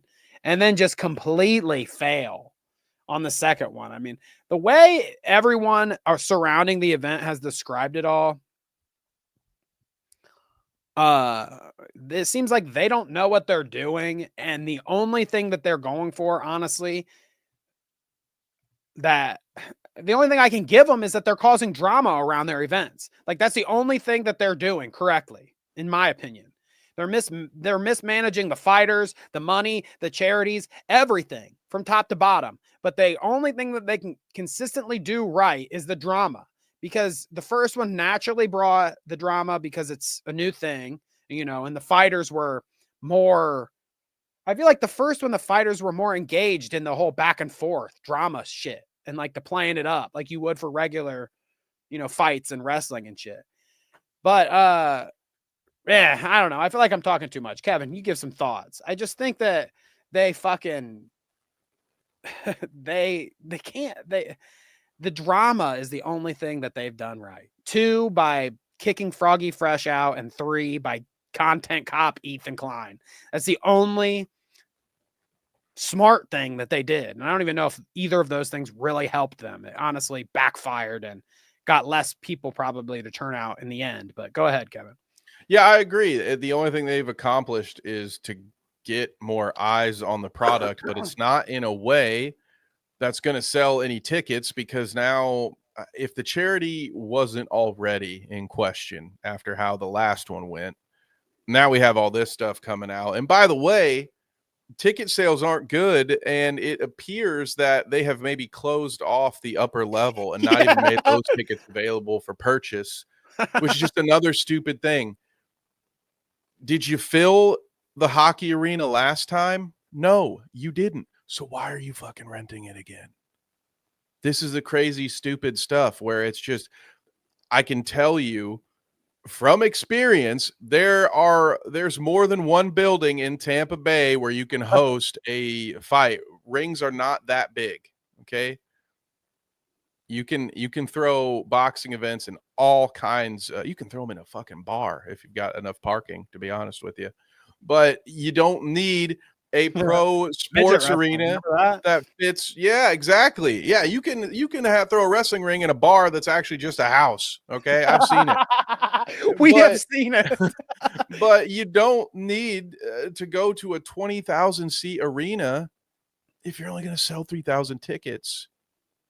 It would be like you would much rather get into a situation where, oh shit, we might have to upgrade venue, or God forbid, we sell out and we have a high energetic crowd. I mean that like there's high energy. They probably are all high as well, but you have a smaller crowd that wants to be there, and then then you can just push the pay-per-view. Guys, demand was so high, this thing sold out. The only way to watch now is on the pay-per-view. Oh, by the way, team, let's go call more sponsors, because we're going to sell more pay-per-views now, so we can offer cheaper sponsor packages to people who will only be on the broadcast, who won't be in the building. But hey, there's a whole new revenue stream for us here. No, these are things that I don't think these are words I don't think Anissa or Ian have ever heard, let alone uttered to each other while they're doing this. They're just like, oh yeah, we'll just go to the Lightning place again. That makes sense. Like, why are you paying for such an expensive building, you idiot, when you don't need it? And you definitely don't have the crew to even maximize it. So why? What's the point? This is all just its own. They're just grokking themselves, Danny. That's all this is. This is just about, they're just Pat Bateman just looking at the mirror while they grok away. Do you think that people at the galas for Creator Clash have to carry around the upside down pineapple, or is it just like I think it's implied. Implied, yeah. It's just implied. They have some cut up pineapple for you to eat. They want your nut to taste good. Ian wants your nut to taste good while he's down on all fours, fucking sucking you off. It's just the whole decoration, everything in the gala. Just like there's little mini palm trees at the table. Got to look at the decorations very closely. Make sure there's no upside down pineapples in that tree. You might be at the wrong table. Oh, goodness gracious. Let's look at some more of this. So it says, Harley says, and this is an interesting one because this was his quote or whatever. We could just listen to it, I think, because in this clip here, yeah. But I do get, yeah, here we go.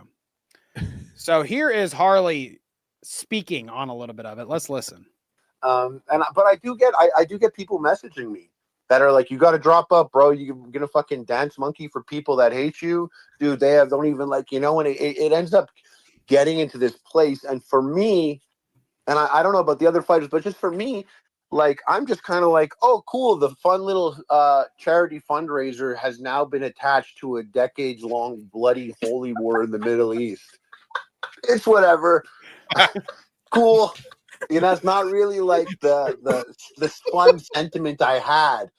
So now, like, I wake up in the morning, I'm gonna go to boxing. Like, I got to think about Israel and Palestine. Like, what's going on? Oh, goodness. I mean, it is just baffling the more we go over this shit. How, like, what the fuck? What the fuck? Okay, please tell me what you think. What the fuck were Ian and Anissa thinking? Like, the content cop is one thing if you're just drumming up drama. And let's say they left all the fucking politics and Hassan's scenes were cut or whatever, and they just did a content cop H3 because they thought his button sucked and he's a man child or whatever. That would have been like one thing. And people would still have been offended in the same way, like betrayed or whatever, and been pissed, and it wouldn't have been good promo for them. But at least what Harley's saying is true. It doesn't bring in this super politically charged thing. You don't even know how half of your fighters, what they think. Like, this is an issue that everyone in the country is at each other about, that are arguing over, that people are, it's even so like complicated. People are getting lifted off the street and sent to Guantanamo for some of their fucking thoughts on this whole situation. Okay. So, like, I don't know what was running through their fucking dumb heads when they decided to make it politically charged, especially, I mean, like, it loses Ethan's audience, obviously, but like Harley is a Jewish guy. He's your main event. He's your biggest fight or whatever. And like, they knew that they fucking disagreed with him on this whole thing. They knew. They've seen his posts on Twitter in Ethan's defense since, him and Hassan started beefing about all this controversy in the first place. They knew what the fuck Harley thought. Okay. And Harley even says in this fucking video with Diorio, he says that all his people, his manager, all his manager said for stipulations was that for this creator clash, they didn't want it to turn in to a conflict about the Middle East. And then guess what happens? They make it a conflict about the Middle East. That's what Harley was saying, that was one of his only stipulations, is that this time around for this one, that it doesn't get involved with this super politically Middle East stuff going on. And they literally make it about that. So it's a big middle finger. It's the whole thing that they did in the fucking content cap to Ethan. It's that to your main event fighter. Not to mention, I don't know what everyone else thinks. I'm sure that there are other people in the fucking thing that aren't all free Palestine. It just is. Not everyone thinks that. It just is what it is. And I don't think it's a good thing, whatever. I would say I disagree, but the way it breaks down is you don't know where everybody falls politically in your fight. And maybe they do. Maybe they were well aware of where everybody falls politically. And they were just like, well, fuck Harley. I don't really care what he thinks about it. He's wrong. Everybody else seems chill, because that was another thing that he speaks on, is that after the content cop, Ian's people called Harley for a vibe check. How are you doing after this? Is everything all right? And he's like, not really. Not cool. Finally checking in with a fighter, huh? Not very cool, he says. And they tell him, well, it seems like you're the only one that has an issue right now. Everybody else is pretty chill. Oh, including Ethan's employee that's fighting right on the card? Kevin, is this wild for me to think that she's going to go there and they have essentially caused every H3 fan, because of this content cop, to be like, fuck you, iDubbbz, fuck this event, whatever the case may be. That poor girl is going to walk in to the arena and they're going to boo her the fuck out. Okay. But I mean, to be honest, if you can't handle 12 people booing at you, you're going to be in for a long life on this plane. So she'll be fine. I mean, good point, Kevin. Good point. But it just seems wild to me. Like, not only the political aspect of it with Harley, and they know he's not on the same side of the fence as them and blah, blah, blah.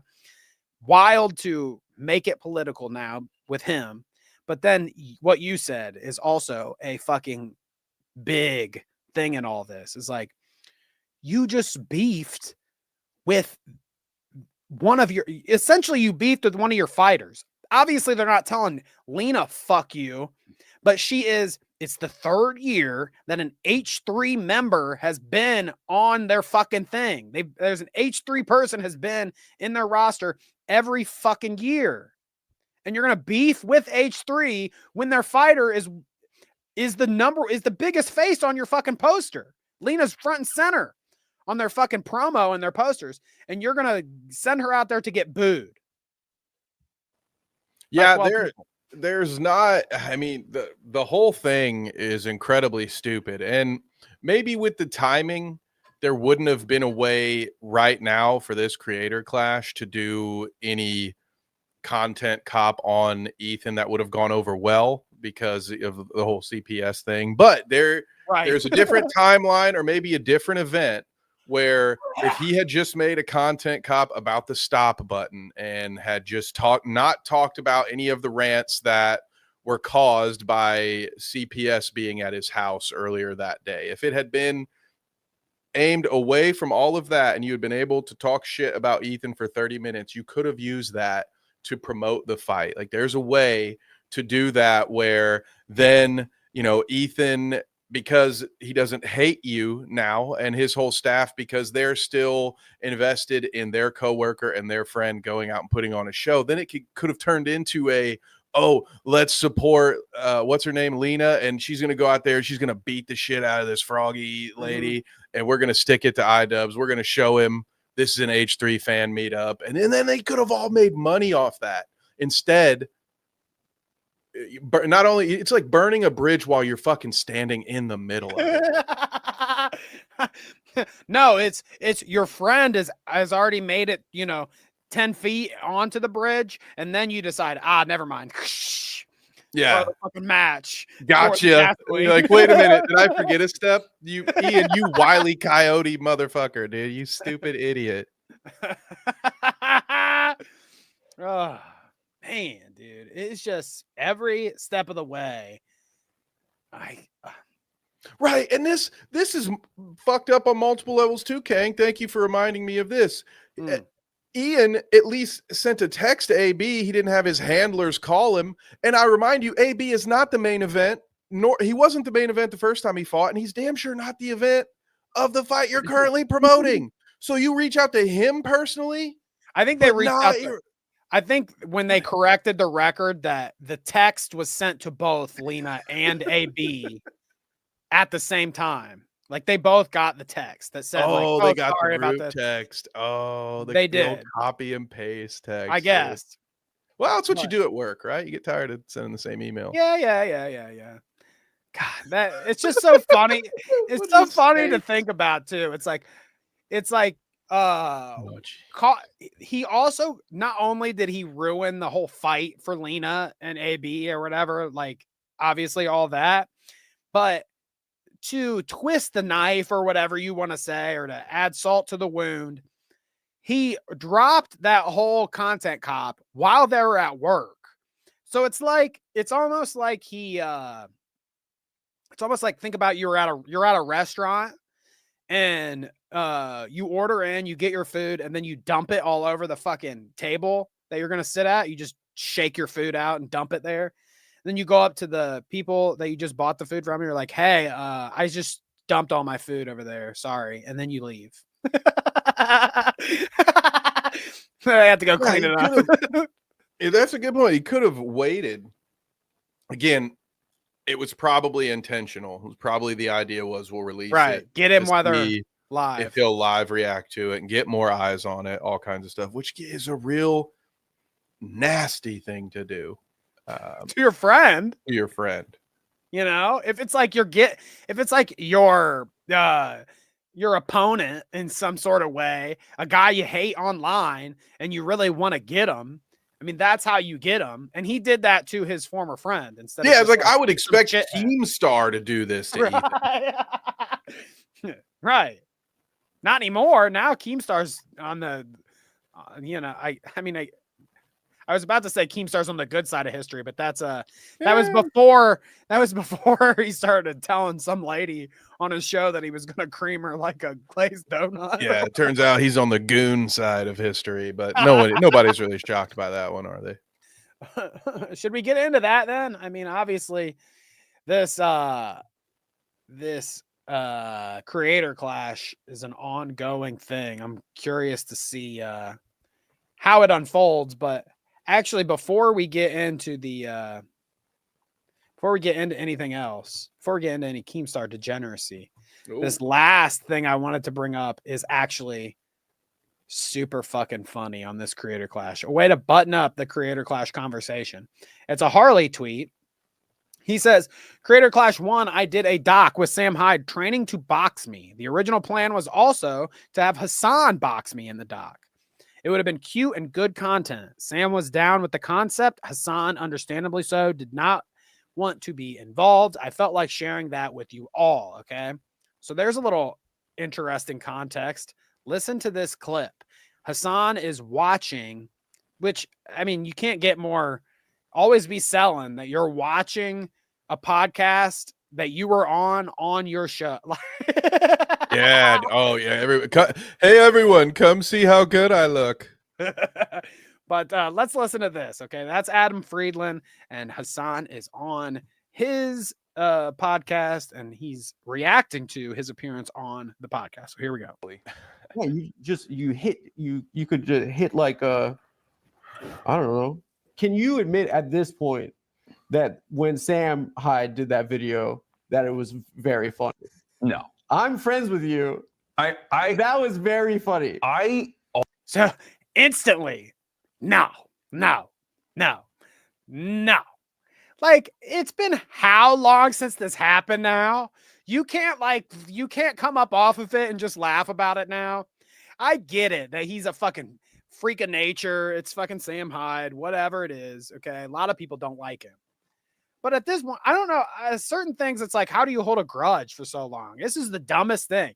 If Sam Hyde cold cocked him, and this was years later, and they're like, so Hassan, what do you think about Sam Hyde? And he's like, no, I don't like that motherfucker. He cold cocked me. And that's one thing. But all he did was do this dumb speech afterwards. Oh, you know it, lad. How many times have we played it? You know what I mean? It's just that dumb little thing. And like, obviously he's fucking saying he's going to come and kill him. That's a little fucked, but he didn't do it. Right, Hassan? It's 3 years later. He didn't do it. I think maybe you can just like laugh it off at this point. You rich fuck. You're sitting up in your fucking tower crying like a baby bitch about something that happened 3 years ago. You were threatened. That never happened. That never happened. Sit in your tower, fucker. Yeah, worm tongue. Always like, I had no idea who the fuck this dude was at all. I'm gonna kill you. He was doing at the time. yeah. I didn't know who this guy was, right? No. Which I don't know if you've watched this yet, Kevin, but I feel like Adam is going to really reach you with his comment he's about to make here. Oh, I'm looking forward to it. It's my favorite response to anything when they're like, who even are you? Irrelevant. I don't even know who this guy is. What am I going to do? Research? Fucking ugly freak, like yelling about me all the time. Like I just didn't even know. You should have hit me up and I would have crafted your response. You got to do like your own character. Do like an Iron Sheik or something. The reason why I didn't like do that, fuck to you, Sam Hyde. The reason Sam Hyde, the fuck to you. Yeah, that's great, dude. Who is this guy? I like this. We need more of him. Can we get him on the show? He gets it. He's hilarious. Yeah, I mean you couldn't suggest something better. He's right. You should have just went. Imagine how much cooler Hassan would have been after that whole situation if that's how he did it. If his response was to like how he did these fucking lame ass, and I'm calling it lame as fuck, like when he went at the content cop or like addressed it and he's like, oh, here's my first video addressing Ethan Klein. If he would have done something like that in response to the Sam Hyde thing and did it like Adam saying and did like an Iron Sheik, oh fuck to you, oh fuck to you, like he's saying, if he did that, the internet would have thought he was so fucking funny and gave him so much credit for that. I feel like, honestly, probably, and honestly, also those two would have made a lot of money if they would have fought. Yeah. Are you kidding me? That thing. I think even now, if they just decided one day, hey, we're actually going to fight, and then they did talk shit to each other for 3 months leading up to it, I'd still think it would do numbers, even after Hassan's friend has ruined, along with the Paul brothers, whatever celebrity boxing even was. Yeah. Yeah, I don't know. Do you think that Hassan was like, here, okay, think about it this way. Hassan was like, Ian, you're the only one that I know that makes videos like Content Cop that can really do a slam dunk on Ethan Klein. He's like, it'll ring so much truer coming from his friend, and it'll be such more of a controversy coming from his friend. So I need you. I'm going to pay you to make this Content Cop on Ethan or whatever. My payment for that, aside from probably a fat check because Ian needs it, he's like, I'm donating $1 million to Creator Clash, by the way. but aside from that, Hassan's like, I'll fight next year. He's like, you do this for promo for this fight, okay, this year. You do the Content Cop, it'll promo Creator Clash 3 or whatever. My fans and the people that agree with me will still come and go, and will go to your thing because they agree with you. So they'll all go. So this year you might take a hit because the H3 fans are going to bail after you make this video. But consider my $1 million and my promise that I will fight for you next year, because you know that people will turn out to see Hassan get punched in the face if they can, if it can happen. So like, think about it. Could that have been a proposition? He says, look, dude, your event next time will do gangbusters because I'm going to fight for you. So just do me this favor. I mean, I could see Hassan thinking that, and you would be right. I think that he could sell a lot more tickets if he were put on a Creator Clash. But I also agree with Chris on this one. I think this was just Ian being an idiot, because we just laid out just in the Creator Clash portion of his career alone, almost a baker's dozen of idiotic moments that got him here. So I think he just got wound up somehow, got really upset that his light friend, right? Let's remember that, right? They're not even really that close. So if there was somebody that I only talked to a couple of times over 10 years called me a coward and an idiot, I'd probably say that's a Tuesday, man. You know, like if someone who doesn't mean anything to you calls you an idiot, that just means you're on Twitter. Like, what do you care? Right? Like, but he was so butthurt because probably the shoe fit and he didn't feel like wearing it, that he goes out and makes this completely self-destructive excuse of a video and then tanks his fucking event for the final. It's a perfect trilogy, to be honest. Normally, you know, if you were doing it movie style, you'd really try, you know, they always try to make them bigger and better. But the reality is usually the first one's the best. And then a lot of times it just gets shittier over time. So little did they know they were just following that formula. And this will be the sad dying whimpers of Creator Clash. Chris says Hassan will never do a boxing event because he'd be too afraid of messing up his face. And the funny thing about that, when I was just like, me and my wife were just like kind of shooting the shit, talking about this half-assedly, and that's exactly what she said. She said, I don't think, because I presented my same theory to her that I just did to you guys about Hassan being like, here, you do it, I'll fight for you next year, it'll be huge. My wife was instantly like, yeah, I doubt it. Hassan doesn't box because he doesn't want his the moneymaker getting messed up. And I'm like, you know, that is a good point. I think he is too pansy to get socked in the mouth.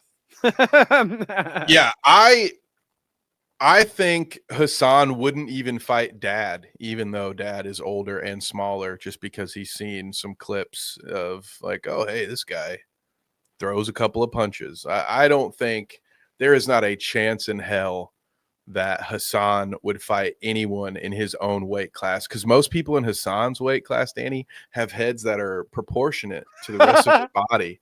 So on one hand, he can just hold his gloves up there and look like he's some fighter's child posing for their Facebook profile photo.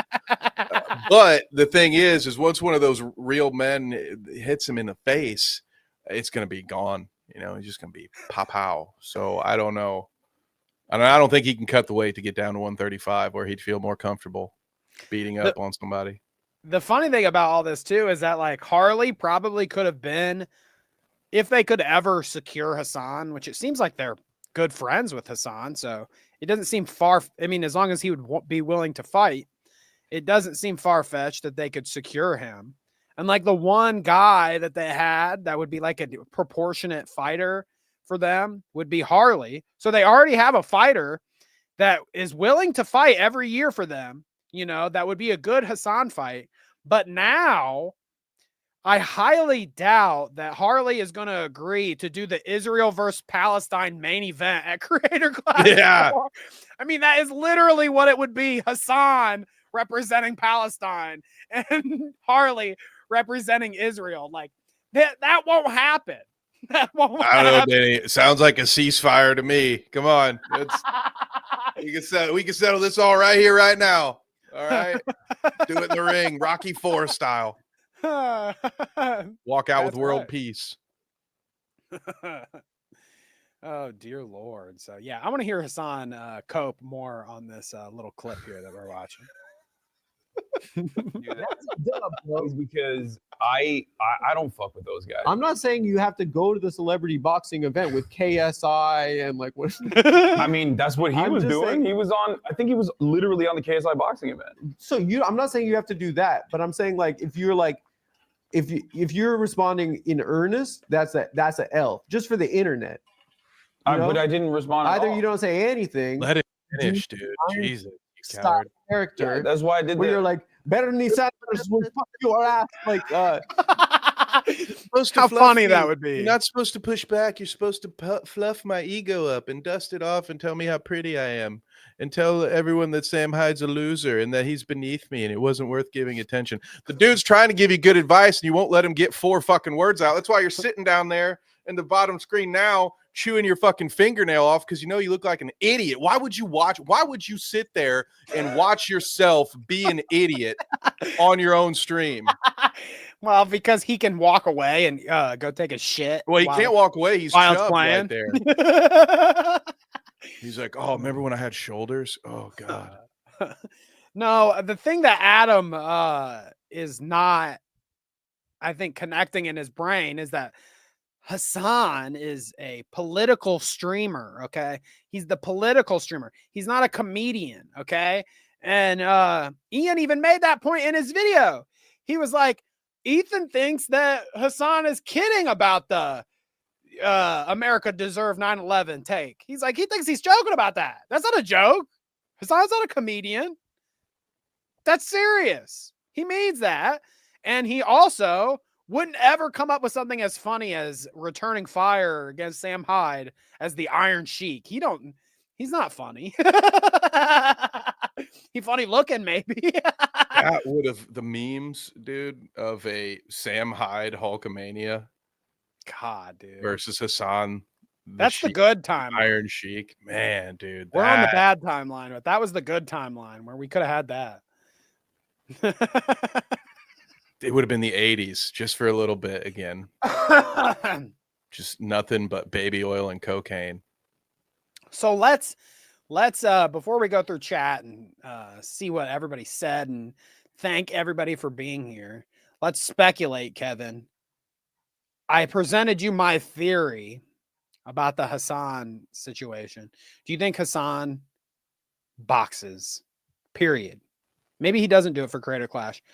You know, and that's what I'm speculating. But do you think Hassan ever steps in the ring, or do you think that is just a pipe dream for us anti-terrorist sympathizer Twitch streamer people? Yeah, I don't think it would ever happen. I just doubt it. I agree with the crowd that has said he wants to keep his face pretty. I think it goes beyond that. I mean, again, we're just in that moment. We just saw how fragile this ego is, that he couldn't even accept being given the feedback of, hey, you should have just fucked with him a bit. He's like, no, you don't understand. No. Like, I don't fuck with Nazis, okay? Kept cutting in. He's like stress sipping that coffee. He's just like you might as well have a fucking fidget spinner in his hand, sitting there interjecting any time. Like, Adam, whatever that guy's name was trying to pause for a breath, and he just jumps right in. But that's what he was doing. I'm not. What should I do all that? I'm not saying you should have answered it. Well, that's what he was doing. Blah, blah, blah. It's like, Jesus Christ. So could you imagine the sound that an arena makes when somebody gets hit, even with a stiff jab or a right hook? He would crumble, not from the impact of the actual blow, but from the fact that 1,000+ people just saw him get embarrassed. I'm pretty sure if Hassan ever stepped in a boxing ring, he would wet himself.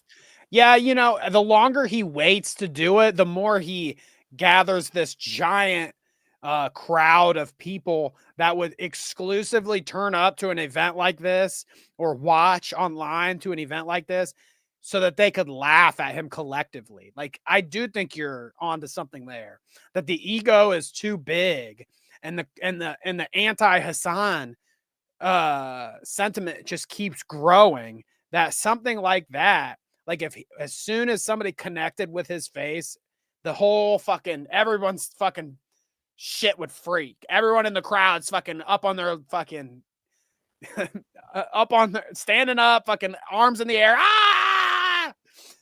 So like, I think that might be a good point, that there's just there's just no way he'll bruise his ego. Not only his pretty face, but the ego has first fighter to lose by EKO, ego knockout. I like that. They wouldn't even get the fight started. Like the ref would be, fighter in this red corner, are you ready? Blue corner, are you ready? Blue corner. All right, that's it. We got it. Ding ding ding ding ding. Red, you get the winner's purse. Oh man, maybe we can just hope and pray, folks. One day, I mean, all of the epic fights that I would want to see, we've been teased and cucked, and we've lost out. You know, like the Elon versus Zuck, man. Like there was a fraction of time where we could have had Elon in the ring fucking with Zuck, throwing kicks and punches at each other. I mean, I would have even been fine with Elon subbing in one of the clones, you know? Maybe they just do that. Maybe him and Zuck are like, look, dude, I don't want to get in the ring with you, and you don't want to get in the ring with me, but we can send out our clones. Dude, that's one of my favorite levels of Hitman. I love that one. That was your favorite Star Wars episode, was the one about the clones. Also, yes. All right, folks. Thank you for being here. We That's right. appreciate all of you for being here. E-Dupes and the Devil really appreciate your showing up to the show today. Wakey. Wakey. We didn't get to the Frogan clip. I wanted to, but that was a good one. Frogan coping. Can you, let's just button it at the end here. Frogan released a response or whatever. We kind of talked about it at the top, but then she said that fucking clip that went viral where she said, and we've watched it tons of times on the show, you American soldiers deserve PTSD, blah blah blah, da da da da da. And then she comes back the next day and she watches her own clip and then laughs and says, "Based." I don't know if you can hear that. Based. Okay, she does all that and then she comes out in this response video and says, "Oh, I misspoke when I said that thing about soldiers. I misspoke." I mean, I'm just gonna pull up the clip because it just fucking infuriates me so much. We got the time. We got the time. Fuck it, guys. You're getting a little extra. We'll do it live from the boys today. Okay. Look at this. I have no pity at all for any fucking soldiers. That's an accident. Distress, thank you so much. I will never have any fucking pity for any fucking soldiers. So she said the same thing twice. So misspoke. She just said the same thing 2 times in a row. Look, Claire, have you misspoke 3 times? U.S. military? Boo fucking who? Boo I hope you get PTSD. I hope you get PTSD. Oops. I'm getting PTSD watching her eat. She is a Hassan orbiter after all, you know, taking it from the master. It's like watching Luke and Han try to escape in A New Hope. Stop We've gone from Jabba the Hutt to the monster in the trash compactor. The ones that I'm like whatever about the U.S. soldiers are the ones that like acknowledge that like what they did was wrong. They didn't know back then. Whatever. You're a good person in my book. I'm like a Tom. Thank you so much for the 10 gifted. So the U.S. military that are like, yeah, what? Like, you know, I did this back then, but now I know it's wrong. Like, I'm changed. Like, fuck imperialism. Fuck this. You don't deserve the PTSD. But like any other motherfucker, you're joining them. You're like, oh my god, I want my fucking Camaro, no student loans. Fuck you. So when did you misspeak? Did you mean that part then, where you said, "Oh, the ones that repent, they're fine, but the ones that want a Ferrari or shit"? Was that all? Like, how can you possibly try to frame this fucking clip as an accident in any sort of way? If you accidentally said, if you PewDiePied while you're playing video games, and you drop the N-bomb or whatever, maybe that's an accident. Okay. Maybe you Freudian slipped something, you know. People always get shit. I do that kind of shit all the time. People always get shit for those kind of unfortunate misspoke. But you're saying any of this whole articulated idea, this thought out thing that you said, where you said the same thing multiple times, somehow an accident. And made specific points of clarity as well. And I hope you get no health insurance when you get back into fucking America. I hope you get no health insurance. Fuck you and your PTSD. Die for fighting for our country. That's what she says. Fuck you. I hope your life's ruined when you fight for our country. Oh, I'm sorry. I clicked out of it because I want to also show the next one. Go ahead. At least she had the decency to bring her mouth back to the front of her microphone before she finished chewing that bite, Danny. I'm sure all the viewers in the audience with headphones appreciated that one. Well, here, now you get double the Frogan. Double the Frogan. Is there quicksand somewhere behind me? Oh my God, I want my fucking Camaro. No student loans. Fuck you. I hope you get PTSD. Look at that smile. I hope you get no health insurance when you get back into fucking America. Tee tee tee. So proud of herself. Look at that. Tee. And they posted it in my head. I'm like, base? This is where that clip comes from. Our soundbite. Whoopsie. They posted it in my head. I'm like, base?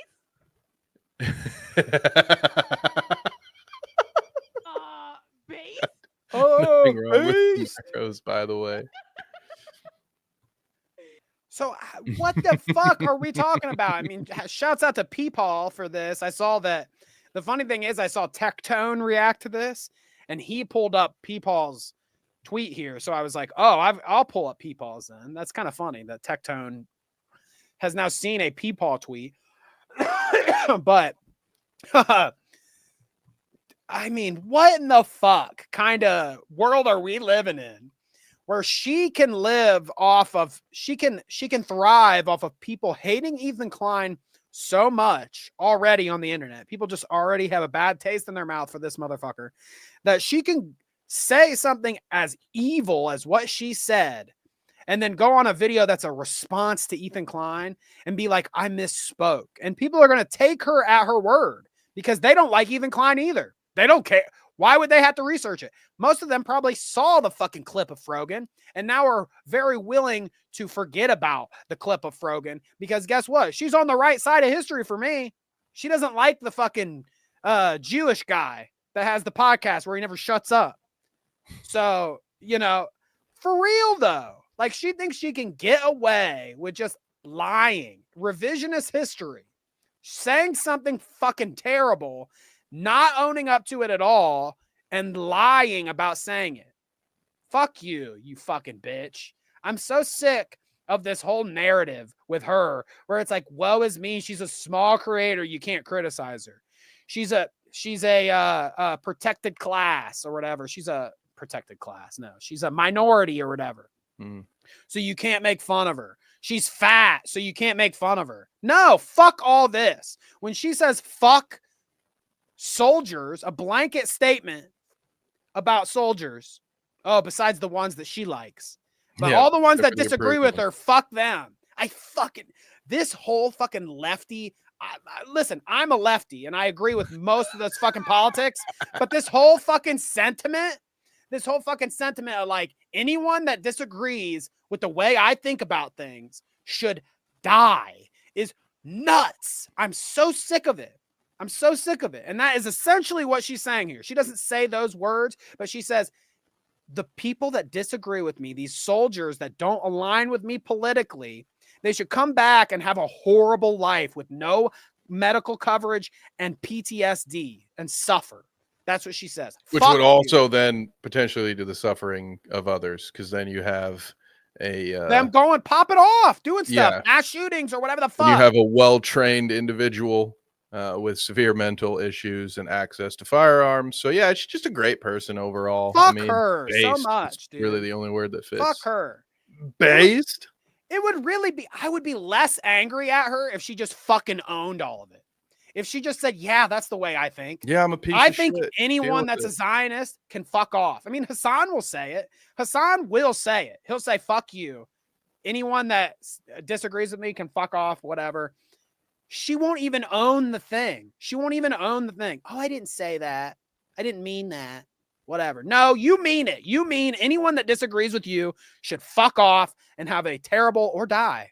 Have a terrible life or die. That's what you think. That's what she thinks. There's no more fucking of this dancing around. Protect poor Frogan. The tiny fuck you. If you're gonna stand up on your platform and say garbage ass shit, and then Hassan is gonna show it on his, based. Fuck you.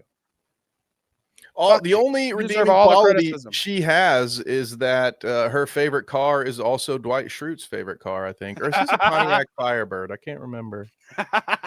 It's basically the same thing. All right. Enough of me and Kevin bitching. Mostly me here at the end. But let's say goodbye to the chat here. Kangalope was first. Nice to see you, Kanga. Thank you for being here. We appreciate you as per usual. That is correct. Ass Cakes, nice seeing you around, my friend.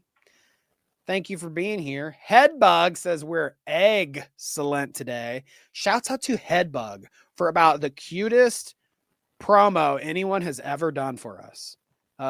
Kevin said he didn't see this, so now I got to pull that up too. Oh, yeah.